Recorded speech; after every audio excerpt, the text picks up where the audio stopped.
ஆண்டவர் சொல்றார் 33, 34 வசனம் 1 சாமுவேல் 2 அதிகாரத்தில் நான் வாசிக்கிறேன் பாருங்க. இஸ்ரவேலுக்கு செய்யப்படும் சகல நன்மைக்கும் மாறாக என் வாசஸ்தலத்திலே உபத்திரவத்தை காண்பாய். ஒருபோதும் உன் வீட்டில் ஒரு கிழவனும் இருப்பதில்லை. அப்போ என்ன சொல்கிறார் ஆண்டவர்? வாலிப வயசில் உன் சந்ததியில் எல்லாரும் மறிச்சிருவாங்க. இளம் வயது மரணம் மாதிரி நடந்து கொண்டே இருக்க குடும்பத்தில் அது சாபம். ஒரு ஊழியக்காரனுக்கு பாருங்கள், ஊழியம் செய்து சாபத்தை தேடி வைத்து விட்டான். சந்ததிக்கே சாபம். என் பலிபீடத்தில் சேவிக்க நான் உன் சந்ததியில் நிர்மூலமாகாதவர்களோ உன் கண்களை பூத்து போக பண்ணவும் உன் ஆத்மாவை வேதனைப்படுத்தவும் வைக்கப்படுவார்கள். உன் வம்சத்தில் உள்ள யாவரும் வால வயதிலே சாவார்கள். கர்த்தர் சொல்லுகிறார். இது கர்த்தருடைய வார்த்தை. ஊழியர்கள் சும்மா ஈஸியாக எடுக்காதுங்க. ஊழியத்தை நீங்கள் கவனமாக செய்யாவிட்டால் சாபமாகிவிடும். உம்முடைய நாமத்தினால பிசாசை துரத்தினோமே, உம்முடைய நாமத்தினால் அற்புதம் செய்தோமே, உம்முடைய நாமத்தில் தீர்க்கதரிசனம் உரைத்தோமே. மற்ற 7 அதிகாரம் 21 வசனம் இயேசு என்ன சொல்கிறார்? உங்களை எனக்கு தெரியாது, நீங்கள் யாருன்னே எனக்கு தெரியாது அப்படின்னு ஆண்டவர் சொல்லுவதாக பார்க்கிறோம். எவ்வளோ பெரிய சாபம்!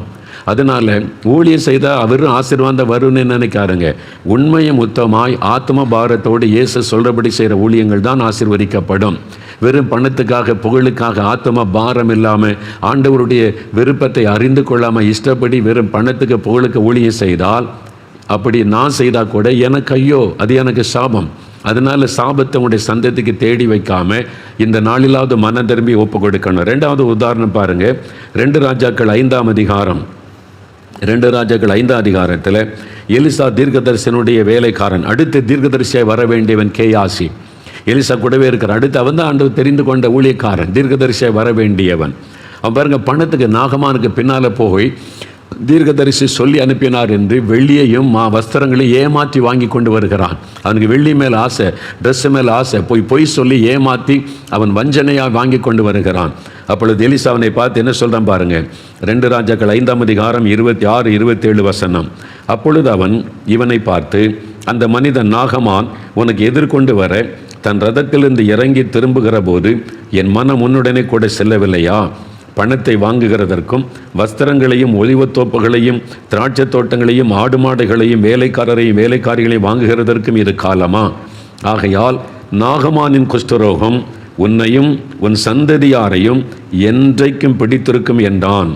உடனே அவன் உறைந்த மழை நிறமான குஷ்டரோகியாகி அவன் சமூகத்தை விட்டு புறப்பட்டு போனான். உடனே குஷ்டரோகம் தாக்கிவிட்டது. கேர்ட்ஸ், சாபம். பார்த்தீங்களா? ஒரு ஊழியக்காரன் தன் சந்ததிக்கே சாபத்தை தேடி வச்சுட்டான். அதான் சொல்கிறாரு, உன்னையும் உன் சந்ததியும் அந்த குஷ்டரோகம் என்றென்றைக்கும் பிடித்திருக்கும். அது மாதிரி அதனால் கர்த்தருடைய ஊழியத்தை செய்கிறவங்க ஜாக்கிரதையை செய்யாட்டா உங்களுடைய சந்ததியை சாபத்துக்குள்ளாக்கிவிடும். அதனால தான் சொல்கிறேன், இந்த சபையில் அரசியல் பண்ணாதுங்க, நீங்கள் சபையில் விளையாடாதுங்க. சுயநலமாக சபைக்குள்ளே எப்போ நீங்கள் செயல்பட்டீங்களோ சாபத்தை தேடிக்கொள்றீங்கன்னு அர்த்தம். உங்கள் சொந்த விருப்பத்தை நிறைவேற்றவும் சுயநலமாய் செயல்படுவதற்கு சபை கிடையாது. நீங்கள் பிஷப்பாக இருக்கலாம், மாடரேட்டாக இருக்கலாம், போதகராக இருக்கலாம், சபை கமிட்டி மெம்பராக இருக்கலாம், யாராக இருந்தாலும் சரி, சுயநலமாக எப்போ நீங்கள் சர்ச்சுகளை செயல்படுகிறீங்களோ சாபம் உங்களை மேலே வருகிற ஆரம்பித்து விட்டது என்று அறிந்து கொள்ளுங்க. அது தேவனை துக்கப்படுத்துகிற விஷயம். அங்கே கர்த்தருக்கு தான் முதலிடம், தேவ விருப்பத்துக்கு தான் முதலிடம் கொடுக்கணும். உங்களுடைய சொந்த விருப்பத்தை நீங்கள் என்ன சாக்கு போக்கு சொன்னாலும் தேவன் எல்லாவற்றையும் கவனித்து கொண்டிருக்கிறார். அந்த சாபம் உங்களுடைய சந்ததியை பாதித்து விடும். இந்த துன்மார்க்குரிய தண்டனை உடனே சீக்கிரமாய் நடவாதபடியால் அவருடைய உள்ளம் துன்மார்க்கம் செய்ய துணிகரம் கொள்கிறதுன்னு வேதத்தில் பார்க்கிறோம். உடனே வராது. அதான் கேயாசிக்கு நடந்த மாதிரி இப்போ உடனே நடப்பதில்லை.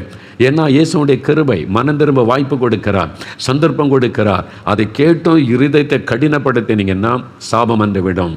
ஒரு பேராயருடைய மகன், அவர் பேராயர், சபையில் பேராயர் இருந்தவர், அவருடைய பிள்ளைகளுடைய வாழ்க்கையெல்லாம் பாதிக்கப்பட்டு நாசமாக்கி விட்டார். மகன் தகப்பனை பார்த்து சொன்னான், எங்களுக்கு சாபத்தை தேடி வச்சுட்டீங்களாப்பா, ஊழியம் செய்கிறேன்னு சொல்லி நீங்கள் ஆண்டவருக்கு பிரியமில்லாமல் நடந்து நீங்கள் ஆண்டவரை துக்கப்படுத்தி எங்களை சாபத்தை தேடி வைத்து விட்டீர்களே என்று வேதனையோடு அந்த மகன் அந்த பிஷப்பிடத்தில் சொன்னதை நான் அறிந்தேன். இவ்வளோ வேதனை இல்லை? எனக்கு பிரியமானவளை ஜாக்கிரதை. You cannot play with God. தேவனுடைய சமூகத்தில் விளையாட முடியாது. மோகன்லால் சார் இருந்தால் அதான், யாராக இருந்தாலும் கத்தரிட்டு விளையாட முடியாது.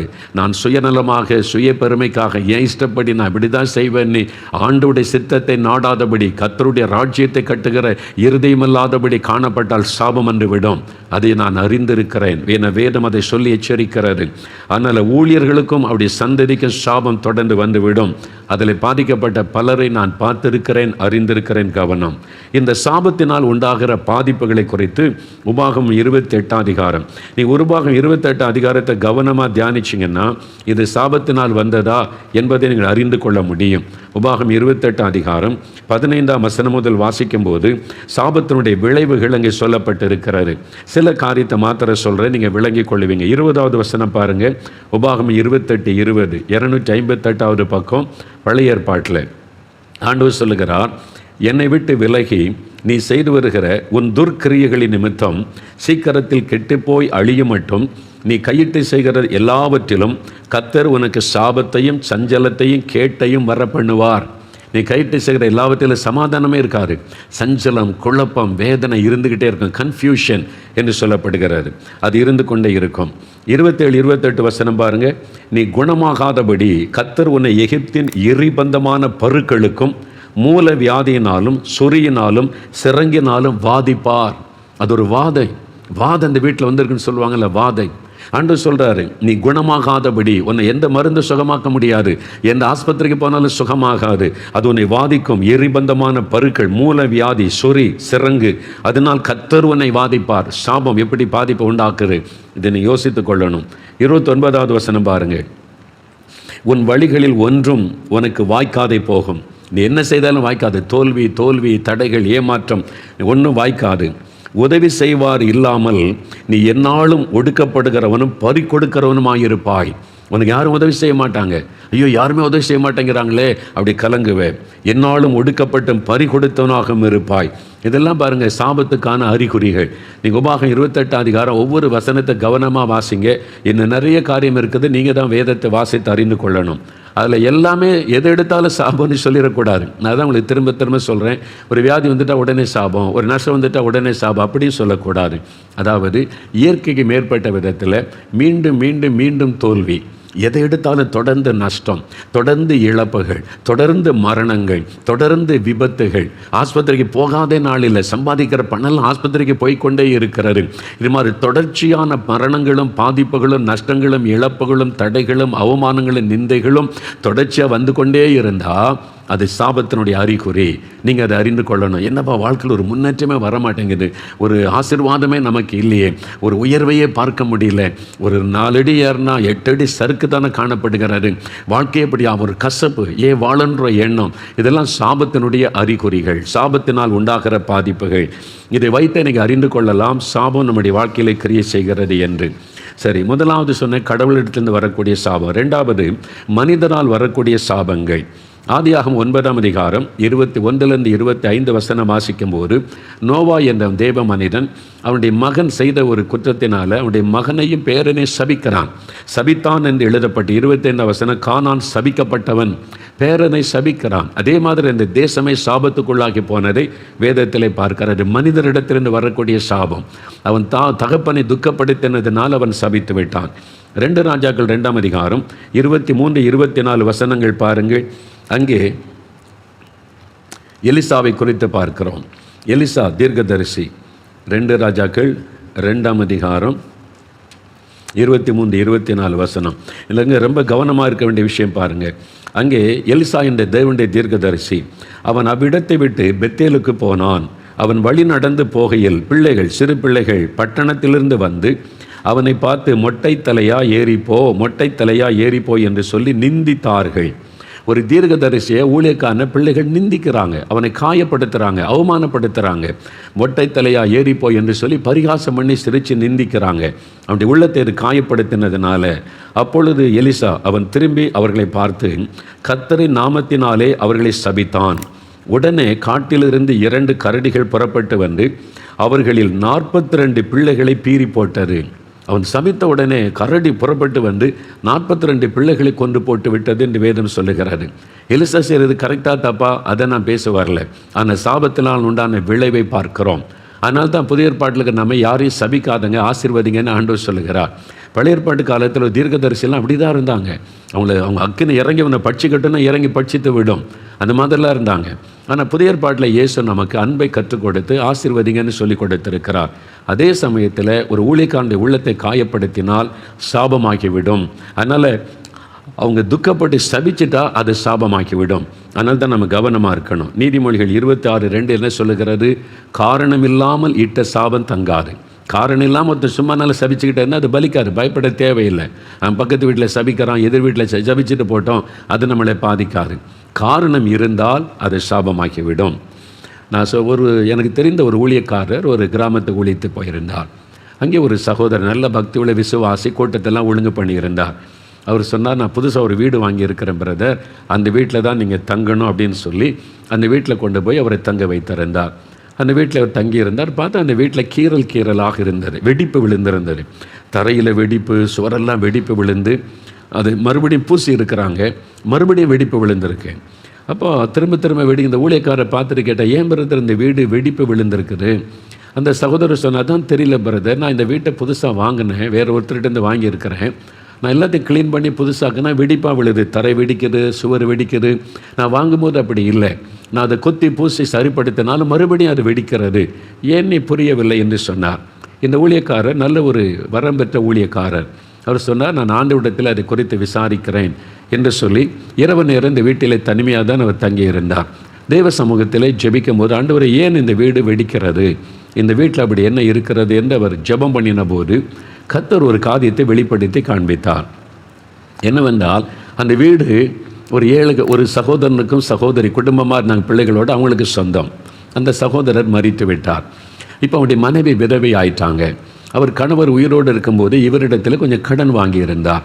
நான் பிஸ்னஸ் செய்து கொஞ்சம் கொஞ்சமாக தந்து விடுகிறேன் என்று கொஞ்சம் கொஞ்சமாக கொடுத்து கொண்டிருந்தார்.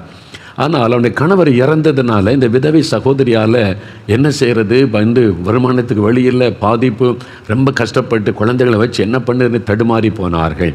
அப்படி கவலைப்பட்டு கலங்கியிருந்த சமயம் இந்த சகோதரர் போய், நான் கொடுத்த கடனை திருப்பி கொடுங்க. அப்போ அவர் சொன்னார், கணவர் இறந்துட்டார், நான் இனிமேல் தான் வேலை செய்து ஏதாவது முயற்சி பண்ணி கொஞ்சம் கொஞ்சமாக தருகிறேன் என்று சொன்னபோது, இல்லை உடனே எனக்கு பணம் வேண்டும் என்று நிர்பந்தப்படுத்தினார். இவர் சொன்னார், உங்களுக்கு கடனை கொடுக்க முடியாட்டா வீட்டை எனக்கு தந்துடுங்க, நான் ஒரு விலை கொடுத்து அதை வாங்கி கொள்கிறேன், அதற்குரிய பணத்தை தருகிறேன், மீதி பணத்தை நான் தருகிறேன், என்னுடைய பணத்தை எடுத்துக்கொள்கிறேன்னு சொன்னார். அந்த சகோதரி எவ்வளோ சொன்னாங்க, நான் என் பிள்ளைகளை எங்கே போவேன், இந்த வீடு ஒன்று தான் எங்களுக்கு சொந்தம், இது இருந்தால் நான் ஏதாவது வேலைகளை செய்து என் பிள்ளைகளை நான் பிழைக்க வைக்க முடியும், நாங்கள் இங்கேருந்து வீட்டை விட்டு வெளியே போயிட்டால் வாடகை கூட வழி இல்லாமல் போயிருமே என்று சொல்லி அழுதார்கள்.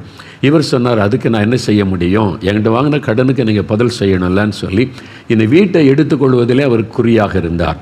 அதனால் நெருக்கடி கொடுத்து அந்த விதவை சகோதரி வேறு வழி இல்லாமல் சரி எடுத்துக்கொள்ளுங்கன்னு சொன்னால், இவர் அந்த வீடு என்ன மதிப்பு பெறுமோ அந்த நிலமும் வீடும் அந்த பணத்தை கொடுக்கவில்லை. அது ஒரு 30 லட்சம் பெறுன்னு வைத்துக்கொள்ளுங்க. இவர் சொன்னார், நான் 20 லட்சம் தான் தருவேன். இல்லைங்க, அது 30 லட்சம் பெறுமே. இல்லை, நீங்கள் கடன் வாங்கியிருக்கீங்க, இவ்வளோ தான் என்னால் தர முடியும் அப்படின்னு சொல்லி அந்த வீட்டை குறைந்த விலைக்கு, அதாவது நியாயமான விலை கொடுத்து வாங்காமல் நெருக்கடி கடனால் நெருக்கி அந்த விதவை சகோதரிக்கு கேட்க யாரும் இல்லைல்ல, இவ்வளோ தான் பணம் என்று கொடுத்து அனுப்பிவிட்டு கர்த்தர் எனக்கு ஒரு குறைஞ்ச விலைக்கு வீடு கொடுத்துட்டாரு அப்படின்னு சந்தோஷப்பட்டு ஜெபித்து இவர் வீட்டை புதுப்பிச்சு எல்லாம் சரி பண்ணினார். அந்த ராத்திரியில் அந்த ஊழியக்காரருக்கு இதையெல்லாம் கர்த்தர் வெளிப்படுத்தி, அந்த விதவை தன் குழந்தைகளோடு இந்த வீட்டை விட்டு போகும்போது இந்த வீட்டை பார்த்து கண்ணீர் வடித்து கொண்டே போனாள். என் கணவர் உயிரோடு இருந்திருந்தால் இப்படி ஏமாற்றி இருப்பாங்களா, எனக்கு நியாயமாய் கொடுக்க வேண்டிய பணத்தை கூட தரலையே, நான் என்னையே என் பிள்ளைகளை தெருவில் அனுப்பிட்டாங்களே, நீ அழுது கொண்டே அவள் போனாள். அந்த கண்ணீர் என் சமூகத்தில் வந்தது. அந்த சாபம் இந்த வீட்டின் மேல் இறங்கி இருக்கிறது என்று ஆண்டவர் வெளிப்படுத்தினார்.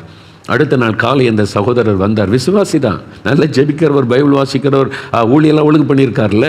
அப்படி தான் நிறைய பேர் கிறிஸ்தவங்க நினைக்கிறோம். பக்தின்னு சொல்லி எனக்கு நிறைய தப்பு பண்ணி சாபத்துக்குள்ளே இருக்கிற நிறைய கிறிஸ்தவர்கள் இருக்கிறாங்க. அந்த ஊழியக்காரர் காலையில் அவரை பார்த்து பேசினார், பிரதர், இந்த வீட்டை ஒரு விதவைகிட்டேருந்து நீங்கள் வாங்கினீங்களா? ஆமாம். அவங்களுக்கு நியாயமாக கொடுக்க வேண்டிய பணத்தை கொடுத்தீங்களா? அவர் பதில் சொல்லவில்லை. அப்போ சொன்னார், இரவில் ஆண்டவர் என்னோடு பேசினார், நீங்கள் இந்த வீட்டை குறைந்த விலைக்கு ஒரு விதவையை கட்டாயப்படுத்தி ஏமாற்றி எடுத்துக்கொண்டீங்க. அந்த விதவை கண்ணீரோடு இந்த வீட்டை விட்டு போக அழுது கொண்டே போனாங்க. அந்த சாபம் இந்த வீட்டின் மேல் இறங்கி இருக்கிறது. இந்த வீட்டில் யார் இருந்தாலும் ஆசீர்வாதம் வராது, அது உங்களுக்கும் சாபம். இனி அது உங்களுடைய குடும்பத்தை தாக்க ஆரம்பிக்கும். சொன்ன உடனே நடுங்கி போனார். அப்போ நான் என்ன செய்யணும் இந்த சாபம் மாறுவதற்கு? அவர் சொன்னார், முதல்ல ஆண்டவர்கிட்ட மன்னிப்பு கேளுங்க, நீங்கள் செய்தது பாவம், அது அநியாயம், அதனால் ஆண்டவரிடத்தில் ஒப்பு கொடுத்து மன்னிப்பு கேளுங்க. ரெண்டாவது, அந்த விதவை சகோதரி எங்கே இருந்தாலும் கண்டுபிடித்து நியாயமாக எவ்வளோ நீங்கள் அந்த வீட்டுக்கு ஒருத்தோ அந்த பணத்துக்கும் அதிகமாக கொடுங்க. ஏற்கனவே உள்ள அந்த பணத்தை, அந்த வீட்டு மதிப்பை விட கொஞ்சம் அதிக பணம் கொடுத்து என்னை ஆசீர்வதிங்கன்னு கேளுங்க. அவங்க மனப்பூர்வமாக மன்னித்து ஆசீர்வதிக்கும் போது தான் இந்த சாபம் மாறும். அல்லது இனி அது உங்களுடைய குடும்பத்தை தாக்க ஆரம்பித்து விடும் என்று அந்த ஊழியக்காரர் சொன்ன உடனே, சரி பிரதர் அப்படியே செய்கிறேன் என்று அந்த விதவையை தேடி கண்டுபிடித்து போய் மன்னிப்பு கேட்டார். அது மாத்திரம் அல்ல, அந்த வீட்டு மதிப்பை விட அதிக பணத்தை கொடுத்து நீங்கள் நல்லா இருக்கும்படிக்கு நான் இந்த பணத்தை தருகிறேன், வைத்து கொள்ளுங்களேன்னு சொல்லி அவங்க மனதார ஆசீர்வதித்தார்கள். அதன் பிறகுதான் சாபம் மாறினார். பாருங்கள், இது மனுஷரினால் உண்டாகிற சாபம் அவங்கள கண்ணீர் வெடிக்க வைக்கும் போது சாபமாக்கிவிடும், பாதிப்பை உண்டாக்கிவிடும். அதனால தான் நம்ம கவனமாக இருக்கணும். விதவைகள் கண்ணீர் வடிக்கும்படி நீங்கள் நடந்து கொண்டீங்க. அவங்க எப்படி அழுவாங்க தெரியுமா? எனக்கு யார் இருக்கா கேட்க, என் கணவர் இல்லைன்னு தானே என்னை குடும்பப்படுத்துகிறாங்க. தேவன் அதை கேட்பார், அது சாபமாக்கிவிடும். விதவைகளின் வீடுகளை பட்சிக்கிறவர்கள், ஏமாற்றுகிறவர்கள் சாபத்துக்குள்ளாயிருவாங்க. அதனால தான் அது மனுஷரால் வருகிற சாபம். அவங்க இருதயத்தில் வேதனையோடு அழுதுட்டாலே சாபமாக்கிவிடும். அதனால தான் நீங்கள் போய் மனுஷரோடு ஒப்புரவாகுங்க என்று கர்த்தர் சொல்கிறார். அதே மாதிரி சகோதரர் சாம் ஜபத்தர் அண்ணன் ஒரு சம்பவத்தை சொன்னாங்க. சென்னையில் அன்றன்றுள்ள அலுவலகத்தில் இருந்தபோது ஒரு சகோதரர் வந்தார். தாசில்தாராய் பணி செய்தவர், கவர்மெண்ட்டில் ரிட்டையர்ட் ஆகிட்டார். அவர் ஒரு வீடு கட்டியிருந்தார் சென்னையில். பல லட்சம் ரூபாய்க்கு வீடு கட்டி பிரதிஷ்டெல்லாம் பண்ணிட்டார். அதன் பிறகு அண்ணனை பார்க்க வந்தார். அப்போ என்னென்ன ரொம்ப துக்கத்தோடு வந்தார். அவங்களுக்கு நிறைய தெரிஞ்சவங்க தான். அவர் ஊழியத்தில் பழகினவர். என்ன பிரதர்னு கேட்டபோது சொன்னார், பிரதர் நான் ஒரு வீடு கட்டினேன்ல. ஆமாம், பிரதிஷ்டெல்லாம் பண்ணிங்களே, அந்த வீட்டில், புது வீட்டில் என்னுடைய வாலிப மகள் தற்கொலை செய்து மறித்து விட்டாள். திடீரென்று ஒரு காரணம், எங்களுக்குள்ள சண்டையும் இல்லை, பாதிப்பும் இல்லை. திடீர்னு ஒரு நாள் காலையில் பார்த்து அவள் தற்கொலை பண்ணி தூக்கலை தொங்கி மறித்து விட்டாள். இப்போ அந்த வீட்டில் எங்களால் தங்க முடியல, இருக்க முடியல, துக்கம், நிம்மதி இல்லை, குழப்பம். அதை நினச்சி ஒரு மரண வேதனை. ஒரு புது வீட்டுக்குள்ளே சந்தோஷமாகவே எங்களால் இருக்க முடியலை. அப்படியே ரொம்ப மனசோர்வு. அதான் உங்களை பார்த்துட்டு ஜெபித்துட்டு போகலான்னு வந்தேன்னு சொன்னார்.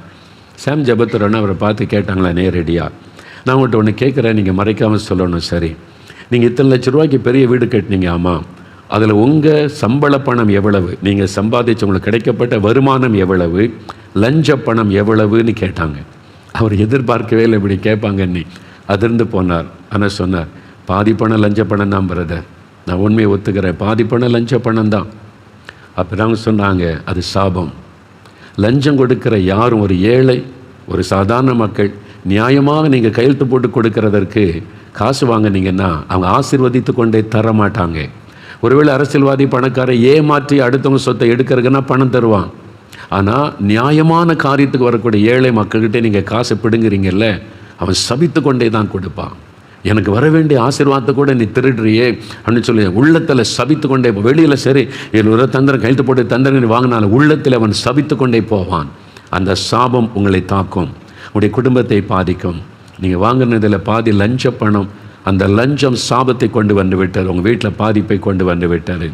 அதுதான் இந்த சாபம். உங்களுடைய பிள்ளையை அது பழி வாங்கி விட்டது. இப்போ உங்களுடைய குடும்பத்தில் சமாதானம், அந்த வீட்டில் தங்க முடியலையே, நிம்மதியாக இருக்க முடியலையே அப்படின்னு சொன்ன உடனே அவர் கலங்கி, இப்போ நான் என்ன செய்கிறது பிரதர், நான் தப்பு பண்ணிட்டேன், நீங்கள் சொல்கிறது கரெக்ட் தான், நான் ஒரு இயேசுவை அறிந்த நான் அந்த லஞ்சம் வாங்கியிருக்கக்கூடாது, எல்லாரையும் பார்த்து எல்லாரும் செய்கிறாங்க, எல்லோரும் நல்லா தானே இருக்கிறாங்கன்னு நினச்சிட்டேன். அந்த ஆண்டவர் இப்போ எனக்கு ஒரு பாடம் சொல்லி கொடுத்துட்டாரு, இப்போ நான் என்ன செய்யணும்னு கேட்டார். அதுக்கு ஒரு வழி தான் இருக்குது. என்னது? அந்த வீட்டை விற்றுருங்க. இப்போ லஞ்சம் வாங்கின ஆட்களை கண்டுபிடிச்சு உங்களால் திருப்பி கொடுக்க முடியாது. எங்கெங்கிருந்தால் வந்திருப்பாங்க, பலர்கிட்ட வாங்கிட்டீங்க. அதனால் பாதி பணம் லஞ்ச பணம். அந்த லஞ்சம் வாங்கின பாதி பணத்தை ஏழைகளுக்கும் மற்றவங்களுக்கும் கொடுத்துருங்க. மீதி உள்ள பணத்தில் சின்னதாக ஒரு வீடு கட்டி நீங்கள் இருங்க, அது ஆசீர்வாதமாக இருக்கும், அங்கே நிம்மதியாக குடியிருக்கலாம். அதுதான் ஆலோசனை. சரி பிரதர்னு போனார். அதனால தான் சொல்ல, லஞ்சம் வாங்குறவங்க, அரசியல்வாதிகள், ஊழல் பண்ணுறவங்க, நீ என்ன தான் பக்தியாக சாமி கும்பிட்டாலும், எத்தனை லட்சம் செலவு பண்ணி பூஜை புனஸ்காரம் மறுபடியும் செஞ்சாலும் சாபம் போகாது. உன்னுடைய சந்ததி அதை தாக்கிவிடும், பாதிப்பை கொண்டு வரும், ஒரு அவமான நிந்தை வேதனையை கொண்டு வந்துவிடும். பாருங்களேன், முன்னால் பெரிய அரசியல் தலைவர்களாக இருந்தவங்க இப்போ அவமான நிந்தை அசிங்க மக்கள் பரிகாசமாய் பேசக்கூடிய நிலைமையில் அவங்களுடைய வாழ்க்கை மாறிவிட்டதை பார்க்குறீங்கல்ல. அப்போ அது ஒரு பெரிய ஒரு மன உளைச்சலை கொடுக்கும், நிம்மதியை கெடுத்துரும். அவங்களால் நிம்மதியை தூங்க முடியாது, இருக்க முடியாது. அதனால தான் எப்போவுமே பாருங்களேன், ஒரு ரவுண்டில் ஆள் வச்சுக்கிட்டே இருப்பாங்க, தனியாகவே போக மாட்டாங்க. அவங்க எப்போவுமே கூட ஆள், ராத்திரி தூங்கு வரைக்கும் அவங்க கூட ஆள் இருந்துக்கிட்டே இருப்பாங்க. தனிமை உணர்வு வரும்போது தான் மனசாட்சி வாதிக்க ஆரம்பிக்கும், நிம்மதி போயிடும், சந்தோஷம் போயிடும். இதான் உண்மை. நிறைய சாபத்தினுடைய பாதிப்பு எல்லாருக்கும் ஒரே மாதிரி இருக்காது. அதனால் லஞ்சம் வாங்குற எல்லார் வீட்லையும் தற்கொலை பண்ணி சாக மாட்டாங்க. சிலருக்கு அது வியாதியாக வரும், சிலருக்கு அது மனக்குழப்பம் டிப்ரெஷன் ஆகிவிடும், சிலருக்கு அவங்களுடைய குடும்பத்தில் சமாதானமற்ற சூழ்நிலை ஒரு நரக மாதிரி குடும்பம் மாறிவிடும், சிலருக்கு அவங்களுடைய பிள்ளைகளால் அவமான நிந்தைகள் வரும்படி பிள்ளைகள் தாறுமாறாய் நடக்க ஆரம்பிச்சிருவாங்க. அந்த சாபத்தினுடைய விளைவு பல விதங்களிலே தாக்குதலை உண்டாக்கும். ஒரே மாதிரி அது தாக்குதலை கொண்டு வராது, அதுதான் அறிந்து கொள்ளுங்க. அதனால தான் நிறைய பேர் துணிந்து செய்வது. அதனால் அந்த சாபம் சிலருக்கு அடுத்த தலைமுறையிலேருந்து பாதிப்பை ஆரம்பிக்கும். இவங்க வரைக்கும் போயிடும், இவங்க அடுத்த தலைமுறையிலேருந்து பாதிப்பை உண்டாக்கிவிடும். அதனால் மனுஷரால் வரக்கூடிய சாபம் இருக்கிறாரு. உங்களால் ஒருவர் பாதிக்கப்பட்டவங்க சபிச்சா அது உங்களை பாதித்து விடும். லஞ்சம் வாங்கி ஊழல் பண்ணால் உங்களுக்கு சாபத்தை கொண்டு வந்து விடும். அப்போ இதுலேருந்தெல்லாம் நீங்கள் விடுதலை பெறாவிட்டால் மனக்குழப்பம், வியாதி, டிப்ரெஷன், மரண பயம் பாதித்து கொண்டே இருக்கும். நிம்மதியாக இருக்க முடியாது, வீட்டுக்குள்ளே வந்தால் நிம்மதியாக இருக்க முடியாது. அதனால் தான் நிறைய பேர் வெளியவே சுற்றிக்கிட்டு இருப்பாங்க. பார்த்தீங்களா, 12 மணிக்கு வீட்டுக்கு வந்து எல்லாம் தூங்கின பிறகு போதையில் தூங்கிட்டு காலையில் எழும்பி கூட்டத்தோடு போயிடுறாரு. அவ்வளோதான். நீங்கள் யோசித்து பாருங்கள், நிறைய பேருடைய லைஃப் பக்கத்தில் நெருங்கி விசாரித்து பார்த்தீங்கன்னா அவருடைய நிலைமை ரொம்ப பரிதாபம். அது நீங்கள் அரசாங்க அதிகாரிகளாக இருந்தால் நீங்கள் உண்மையாக இருக்கிறவங்க பாருங்கள் சந்தோஷமாக இருப்பாங்க. அவங்களுக்கு சில சமயம் ப்ரொமோஷன் கிடைக்காது, பொய்யான பழி சொல்லி திட்டுவாங்க. ஆனால் அவங்க நிம்மதியாக சந்தோஷமாக மகிழ்ச்சியாக அவங்க குடும்பம்லாம் இருக்கும். வர சம்பளத்தில் சந்தோஷமாக வாழ்வாங்க. இந்த கிம்பளை வாங்குறாங்க பாருங்கள், ஆஸ்பத்திரிக்கு போவாங்க, வீண் செலவு பண்ணுவாங்க, எல்லா செலவு ஓட்டப்பையில் போட்ட மாதிரி போய்கிட்டே இருக்கும். பயம், எப்போ நம்மளை சிபிஐ வருமோ அல்லது அமலாக்கத்துறை வருமோ, பிடிச்சிருவாங்களோ, பயம் கலக்கெல்லாம் இருக்கும். எதுக்கு இந்த சாபத்தில் வாழணும்? நிம்மதியாக சந்தோஷமாக வாழத்தானே ஆண்டவர் வச்சிருக்கிறாரு. இந்த காரியத்திலேருந்து நம்ம விடுதலை பெற்றுக்கொள்ளணும். ஒருவேளை நான் இப்படிலாம் தப்பு பண்ணிட்டேன், என்ன செய்கிறது? இன்றைக்கி அதுக்கு தான் செபிக்க போகிறோம். விடுதலை பெற என்னன்னு சொல்ல போகிறேன். 3வது இன்னொரு காரியம் இருக்குது, தங்களுக்கு தாங்களே வரவழைத்து கொள்ளும் சாபங்கள். முதல்ல கடவுளிடத்திலிருந்து வரக்கூடிய சாபம், 2வது மனுஷரால் வரக்கூடிய சாபம், 3வது தங்களுக்கு தாங்களே வருவித்து கொள்ளுகிற சாபம். அப்படி ஒன்று இருக்குதா? மத்தேயு 27 அதிகாரம் எடுங்க, வேத புஸ்தகத்தில் புதிய ஏற்பாட்டில் மத்தேயு 27 அதிகாரம் 25வது வசனம் பாருங்கள். பைபிளை திருப்பங்க, உங்களுக்கு விளங்கும். மத்தேயு 27 அதிகாரம் 25வது வசனம், அதான் 45வது பக்கம் புதிய ஏற்பாட்டில். இயேசு கிறிஸ்து குற்றமற்றவர், அவரிடத்தில் ஒரு பாவத்தையும் காணவில்லைன்னு சொல்லி பிலாத்து என்கிற கவர்னர் சொல்கிறார், ரோம கவர்னர். நான் விசாரிச்சுட்டேன், இவர்கிட்ட ஒரு தப்பும் இல்லையேன்னா இந்த யூத மத தலைவர்கள் வேதபாரகர், பரிசெயர், அந்த லீடர்ஸ் எல்லாருமே போய் இல்லை இவனை சிலுவையில் அறையணும், இவனை கொல்லணும், ரத்தம் சிந்தி இவன் மறிக்கணும்னு சொல்கிறாங்க இயேசுவை. கவர்னர் சொல்கிறார், இவர் தப்பே பண்ணலையே, மரணத்துக்கு எதுவான ஒரு குற்றமே இல்லையே, நான் இப்படி இவர் மரண தண்டனை கொடுக்கறது? அதெல்லாம் தெரியாது. நீர் அவருக்கு மரண தண்டனை கொடுக்காட்டா நாங்கள் ராயனுக்கு, சீசருக்கு நாங்கள் தெரியப்படுத்துவோம், உன் பதவி போயிடும்.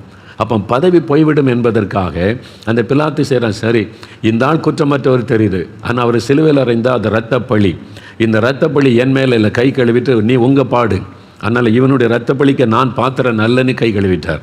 உடனே இந்த யூத மத தலைவர்கள், லீடர்ஸ் சொல்கிறாங்க பாருங்கள், 25ஆம் வசனம், அதற்கு ஜனங்கள் எல்லாரும் அவங்க தூண்டி விட்டாங்களே, லீடர்ஸ் எல்லாம் சேர்ந்து, இவனுடைய இரத்தப்பழி எங்கள் மேலும் எங்கள் பிள்ளைகள் மேலும் இருப்பதாக என்று சொன்னார்கள். பாருங்கள், யூத மத தலைவர்களும் மக்களும் சொல்கிறாங்க, இயேசுனுடைய இரத்தப்பழி எங்கள் மேலே வரட்டும். இல்லைங்க, இவன் பாவமே செய்யலைங்க, ஒரு குற்றமே செய்யலை, அவனை போய் சிலுவையில் அறிய சொல்கிறீங்க, அதெல்லாம் இல்லை, இரத்தப்பழி எங்கள் மேலே வரட்டும், பரவாயில்ல, அவர் கொன்னுருங்க என்பதாய் சொல்கிறாங்க. பார்த்தீங்களா, குற்றமில்லாத ஒரு ரத்தத்தை சிந்த வச்சு கொல்லுவதற்கு அவங்க சொல்கிறாங்க, எங்கள் மேலே வரட்டும், எங்கள் பிள்ளைகள் மேலே வரட்டும்னு யூதர்கள் சாபத்தை தங்களுக்கு தாங்களே வருவித்து கொண்டாங்க.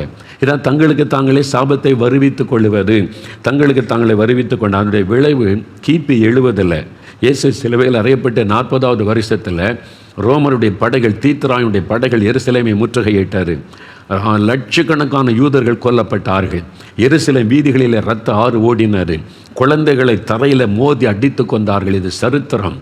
கிபி 70 ரத்த ஆறு எருசலேமில் ஓடினார். அவங்க தானே சொன்னாங்க, இவருடைய இரத்தப்பழி எங்கள் மேலே வரட்டும்னு, எங்கள் சந்ததியின் மேலே வரட்டும்னு சொன்னாங்க. அதனால தான் இன்றைக்கு வரைக்கும் யூதர்களுக்கு அந்த சாபம் தொடர்ந்து கொண்டே இருக்கிறதை பார்க்க முடிகிறாரு. அதனால தான் பாருங்கள், 19ஆம் நூற்றாண்டு வரைக்கும், 19ஆம் நூற்றாண்டில் ஹிட்லர், ஜெர்மனி அந்த சர்வாதிகாரி ஹிட்லர் பாருங்கள், லட்சக்கணக்கான யூதர்களை கொன்று குவித்தான். உலகத்திலே அதிகமான இப்படி கொல்லப்பட்டவங்க யூதர்கள் தான். என்ன அந்த இரத்தப்பழி அவங்க எங்கள் மேலே, எங்கள் பிள்ளைகள் மேலே வரட்டும்னு அவங்களே ஏற்றுக்கொண்டாங்க. அவனுடைய வாயினால். நீதிமொழிகள் 18:21 வாசிங்க, பைபிளை திருப்புங்க. நீதிமொழிகள் 18ஆம் அதிகாரம் 21வது வசனம் பாருங்கள். மரணமும் ஜீவனும் நாவின் அதிகாரத்தில் இருக்கும், மரணமும் ஜீவனும் நம்முடைய நாவின் வார்த்தையில் அதிகாரத்தில் இருக்கிறது. நம்முடைய வார்த்தையில் மரணமும் இருக்கிறது, ஜீவனும் இருக்கிறது. அதனால் வாயின் வார்த்தைகள் குறித்து ஜாக்கிரதையாக இருக்கணும். நிறைய பேர் இந்த வாயின் வார்த்தையினால தங்களுக்கு சாபத்தை தேடிக்கொள்ளுவாங்க. அதனால தான் வாயின் வார்த்தையுடைய பேச்சு சுருக்கமாக இருக்கணும், கவனமாக இருக்கணும். வேதம் எச்சரிக்கிறது. கண்டதையும் பேசக்கூடாது, இஷ்டப்படி பேசக்கூடாது, அது உங்களுக்கு சாபமாக்கிவிடும். உங்களுடைய வாயின் வார்த்தையில் மரணமும் இருக்குது, ஜீவனும் இருக்கிறது. ஒரு சமயம் ஒரு சகோதரி எனக்கு கடிதம் எழுதியிருந்தாங்க.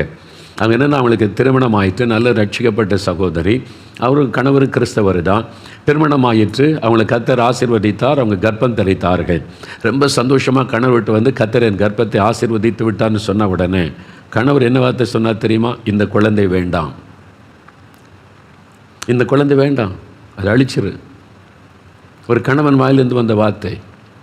அவங்க சொல்கிறாங்க, என்ன இப்படி சொல்கிறீங்க? குழந்தை என்பது கர்த்தர் கொடுக்குற ஆசீர்வாதம், ஆண்டவர் கொடுக்குற ஆசீர்வாதம், அதை அழிக்கக்கூடாது.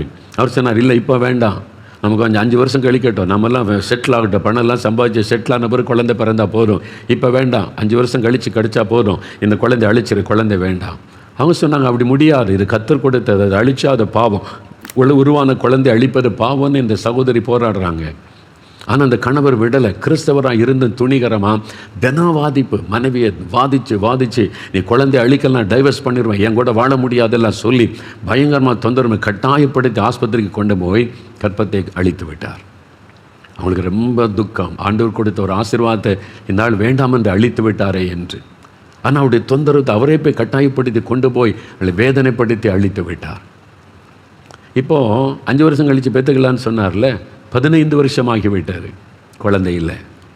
இப்போ எத்தனையோ ஆஸ்பத்திரி எங்கெங்கே கூட்டிகிட்டு போகிறார், குழந்தை இல்லை. அந்த சகோதரி எனக்கு கடிதம் எழுதும்போது அந்த கடிதத்தில் சொல்லியிருந்தாங்க, பிரதர் எவ்வளவோ நான் அழுதேன், கெஞ்சின் அவர்கிட்ட, இது தப்பு, இதை பாவம், வேண்டான்னு சொல்லி அவர் கேட்கலை. அந்த வேண்டாம் இந்த குழந்தைன்னார். அவருடைய வாயின் வார்த்தையின்படி இன்றைக்கு வரைக்கும் எங்கள் குழந்தை தரல ஆண்டவர். நீ தானே சொன்ன வேண்டான்னு சொல்லி, நான் கொடுத்த ஆசீர்வாதத்தை வேண்டான்னு இல்லை.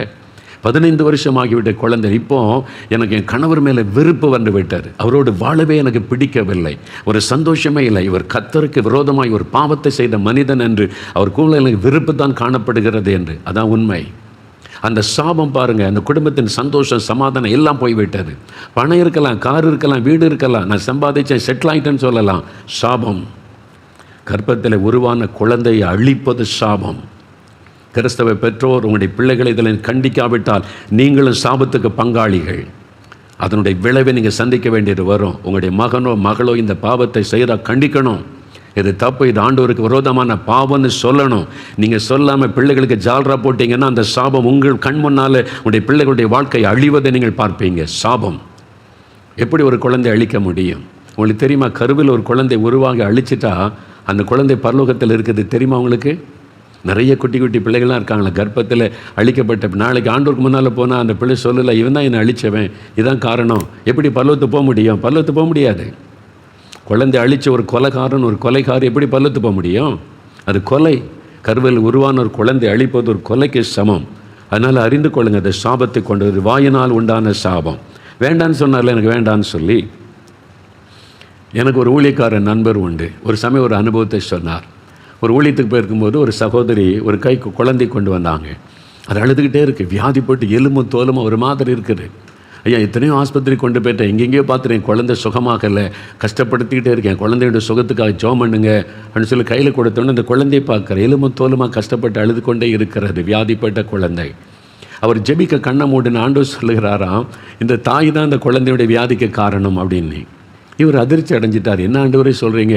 எந்த தாயாவது குழந்தை வியாதிப்படணும்னு விரும்புவாங்களா? விரும்பலை. ஆனால் அவளுடைய வாயின் வார்த்தையினால் குழந்தை பாதிக்கப்பட்டார். எப்படி ஆண்டவரேன்னா, ஆண்டவர் விளக்கமாக சொன்னார். அந்த குழந்தை கர்ப்பத்தில் இருக்கும்போது, சில சமயம் குழந்தை கருவில் இருக்கும்போது அந்த தாய்மார்களுக்கு வாமிட் வரும்ல, சிலருக்கு சில மாதங்கள் வரைக்கும், சிலருக்கு தொடர்ச்சியாக வாமிட் ரொம்ப பாதிக்கப்பட்டுரும். இவங்களுக்கு இந்த வாமிட் எடுத்து ரொம்ப மனசு ஒன்றால் தானே, இந்த குழந்தை தண்ணி உருவானதுனால தானே. சிலர் கோபத்தில் முறுமுறுத்துருவாங்களே, அப்படி முறுமுறுத்து சனியனை ஒன்றால் நான் கஷ்டப்படுறேன் பாரு, அந்த மாதிரி ஏதோ ஒரு வார்த்தை சொல்லிட்டாங்க. அதை ஆண்டவர் வெளிப்படுத்தினார். எப்போ அந்த குழந்தைக்கு விரோதமாக அந்த தாய் ஒரு வார்த்தை சொன்னாங்களோ அது சாபமாக்கி விட்டார். அந்த குழந்தை பாதிக்கப்பட்டு விட்டார். ஆண்டவர் சொல்லி அவங்கள்ட்ட கேட்டாங்களா, இந்த குழந்தை கர்ப்பத்தில் இருக்கும்போது நீங்கள் அதிகமாக வாமிட் எடுத்தீங்களா? ஆமாம் பிரதர், ரொம்ப கஷ்டப்பட்டேன் நான், பல மாதம் கஷ்டம். சிலர் கொஞ்ச நாள் இருக்குனாங்க, நான் பல மாதம் கஷ்டம். சரி, அந்த கஷ்டத்தில் இப்படி சில வார்த்தைகளை சொல்லி கர்ப்பத்தில் இருக்கிற குழந்தைய நீங்கள் பேசுனீங்களா? அப்படி அதிர்ச்சியோடு பார்த்தாங்க. வேதனை தாங்க முடியாமல் சொல்லிட்டேன் பிரதர். அந்த சாபம் தான் உன் குழந்தையை தாக்கி இருக்கிறது. ஆனால் தான் எந்த ஆஸ்பத்திரிக்கு போனாலும் சுகமாக மாட்டேங்குது. இப்போ நீங்கள் மனம் திரும்பி நான் சொன்ன வார்த்தையை ஆண்டவரே மன்னியும்னு ஆண்டவர்கிட்ட மன்னிப்பு கேட்டு ஒப்புரவாகி நீங்கள் தான் அந்த விடுதலை பெற்றுக்கொள்ளணும். அப்போ தான் குழந்தைக்கு சுகம் உண்டாகும். அவர் சொல்லி ஆலோசனை கொடுத்து ஜெபம் பண்ணி அனுப்பினாராம். அதனால தான் பாருங்கள், நம்முடைய வாயின் வார்த்தைகளை குறித்து ஜாக்கிரதையாக இருக்கணும். வாயில் ஜீவனும் இருக்கிறது, மரணமும் இருக்கிறது. 1 ராஜாக்கள் 17ஆம் அதிகாரம் 12ஆம் வசனம் நீங்கள் வாசித்தீங்கன்னா, அங்கே எலியாவை ஆண்டவர் சாரிபாத் ஊருக்கு அனுப்புகிறார். விதவை, அந்த விதவை வீட்டுக்கு அனுப்புகிறார். பஞ்ச காலம், நீ போய் அங்கே தங்கியிரு, நீ உனக்கு சாப்பாடு தருவாங்க, உன்னை போஷிப்பாங்கன்னு சொல்லி எலியா போய் பேசுகிறார். நீ ஒரு விதவை, ஒரு பையன் இருக்கிறான், எனக்கு ஒரு முதல் ஆடை எனக்கு சுட்டு கொண்டு வான்னு சொன்னான். அவன் என்ன சொல்கிறாள்? 12ஆம் வசனத்தில் பாருங்கள், உம்முடைய தேவனாகிய கர்த்தருடைய ஜீவனை கொண்டு பானையில் ஒரு பிடி மாவும் கலசத்தில் கொஞ்சம் எண்ணெயுமே அல்லாமல் என்னிடத்தில் ஒரு அடையும் இல்லை. உம்முடைய தேவனாகிய கர்த்தருடைய ஜீவனை கொண்டு சொல்லுகிறேன், இதோ நானும் என் குமாரனும் சாப்பிட்டு செத்து போக அதை எனக்கும் அவனுக்கு ஆயத்தப்படுத்துவதற்கு 2 விறகு பொறிக்கினேன் என்றாள். நாங்கள் சாப்பிட்டு செத்து போகிறோம். அவள் வாயிலேருந்து என்ன வார்த்தை வருது பாருங்கள். கொஞ்சமாவது தான் இருக்குது, பஞ்சம், கொஞ்சம் எண்ணெய் தான் இருக்குது. தீர்க்கதரிசி கேட்குற, முதல் அடை எனக்கு சுட்டு கொண்டு வான்னு கேட்டால், நானும் என் பையனும் சாப்பிட்டு செத்து போகிறோம் அப்படின்னு சொல்லி விரக்தியாக சொல்லுகிறாள். அந்த மரணம் என்கிற வார்த்தை நாவில் வந்ததில்லை, அந்த பிள்ளை செத்து போச்சு. கொஞ்ச நாளில் மகன் இறந்துட்டான். அவருடைய வாயின் வார்த்தையின்படியே மரணம். அதனால தான் உங்களுடைய வாயில் ஜீவனும் இருக்கிறது, மரணமும் இருக்கிறது. பெற்றோர் உங்களுடைய பிள்ளைகளை சபிச்சிட்டிங்கன்னா அந்த பிள்ளைகள் பாதிக்கப்பட்டுருவாங்க. அதனால தான் பிள்ளைகளை நாயை பேயெல்லாம் திட்டக்கூடாது. நாயை பேயாக தான் அப்புறம் வளரும். உங்கள் வாயின் வார்த்தை வெடிப்பிள்ளை பாதிக்கப்படும். அப்படி சொல்லக்கூடாது. நீ முட்டாள், மக்கு, ஒன்றுக்கு உதவாதவன், இந்த வார்த்தை சொல்லக்கூடாது. அவனை பாரு, இவளை பாரு, அவங்களாம் எப்படி இருக்காங்க, நீ ஒன்றுக்கு உதவ மாட்டேன், மாடு மேய்க்கத்தில் ஆக்கி, இந்த வார்த்தையெல்லாம் சொல்லக்கூடாது. ஆசீர்வாதமான வார்த்தை பேசுங்க. நீ நல்லா இருப்ப, இப்போ கொஞ்சமாக இருக்க, நல்லபடி நிறைய மார்க் எடுத்துருவ, நீ சாதிப்ப, நீ வெற்றி பெறுவ. ஆசீர்வாதமான வார்த்தை பேசணும். சாபமான வார்த்தை, தோல்வியான வார்த்தை, பிள்ளைகளுடைய உள்ளத்தை காயப்படுத்துகிற வார்த்தைகளை பேசக்கூடாது. நீ நாசமாக போயிடுவ, ஒன்றும் இல்லாமல் போயிடுவ, நீ பாரு, அப்படிலாம் வார்த்தைகளை பெற்றோர் பிள்ளைகளை பார்த்து சொல்லக்கூடாது. அந்த வாயின் வார்த்தையில் ஒரு வல்லமை இருக்கிறது, மரணமும் இருக்கிறது, ஜீவனும் இருக்கிறது. இப்படி தங்களுக்கு தாங்களே தங்கள் குடும்பத்திற்கு சாபத்தை உண்டாக்கி கொண்டவர்கள் கூட நிறைய பேர் இருக்கிறாங்க. அந்த குடும்பத்தில் தான் இருப்பாங்க. இந்த குடும்பம் விளங்குமா அப்படிம்பாங்க. இந்த மாதிரி இருக்குது, நீங்களே விளங்குமான்னு சொன்னால் அந்த குடும்பம் பாதிக்கப்பட்டு போயிடும். உங்கள் வாயின் வார்த்தையில் ஒரு வல்லமை இருக்கிறது என்பதை அறிந்து கொள்ளுங்கள். மரணமும் இருக்கிறது, ஜீவனும் இருக்கிறது. அதனால தான் தற்கொலை செய்ய போகிறேன், செத்து போகிறேன், இந்த வார்த்தை சொல்லக்கூடாது. யாராவது பிள்ளைகள் பேசினா உடனே கண்டித்து அதை வாபஸ் வாங்க வைக்கணும். அப்படி சொல்லாத, நீ வாழணும், ஆண்டவர் நல்லா வைப்பார்னு சொல்லு, அப்படி சொல்லணும். செத்து போகிறேன், தற்கொலை பண்ணி செத்துருவேன், இனிமேல் அவ்வளோதான். இந்த மாதிரி வார்த்தைகளை, அவிசுவாசமான வார்த்தைகளை வாயிலிருந்து வரக்கூடாது. அதில் மரணமும் இருக்கிறது, ஜீவனும் இருக்கிறது. நீ நல்லா இருப்ப, இன்றைக்கி கஷ்டப்படுறேன், நாளைக்கு ஆண்டவர் நல்லா வைப்பார், இதிலேருந்து வெளியே வருவேன், விசுவாசத்தோடு அப்படி சொல்லுங்கள். பாருங்கள், சிலர் எனக்கு காய்ச்சல் அடிக்கிற மாதிரி தெரியுதும்பாங்க. வாயில் ஏன் அப்படி எனக்கு காய்ச்சல் வர்ற மாதிரி இருக்குது, எனக்கு சொன்ன மாதிரியே வந்துடும். சிலருக்கு அப்படி தான், அவங்களுடைய வாயின் வார்த்தையினாலேயே வியாதியை வருவித்துக் கொள்வது. ஆமாம், எனக்கு இப்படி வந்துடும் போல் இருக்குது. நீங்கள் அப்படி நீங்களே கற்பனை பண்ணி சொல்லணும். உங்களுடைய வாயின் வார்த்தைகளை குறித்து ஜாக்கிரதையாக இருக்கணும். அதனால் இந்த மரணம் வந்துடும், செத்து போயிடுவேன், தற்கொலை பண்ணிடுவேன், இந்த வார்த்தைகளை பேசாதங்க. அது உங்களுக்கு மரணத்தை கொண்டு வந்து விடும். சாத்தான் அதை பிடித்து கொண்டு கிரியை செய்வான். உங்களுடைய வாயின் வார்த்தைகளை வைத்த பிசாசு உங்கள் வீட்டுக்குள்ளே நுழைந்து செயல்பட்டு மரணத்தை கொண்டு வந்து விடுவான். இந்த வீடு விளங்குமான்னு சொன்னீங்கன்னா ஆசீர்வாதத்தை பிடுங்கி விடுவான் பிசாசு. உங்கள் வாயின் வார்த்தைகளை வைத்தே சாத்தான் கிரியை செய்ய முடியும்.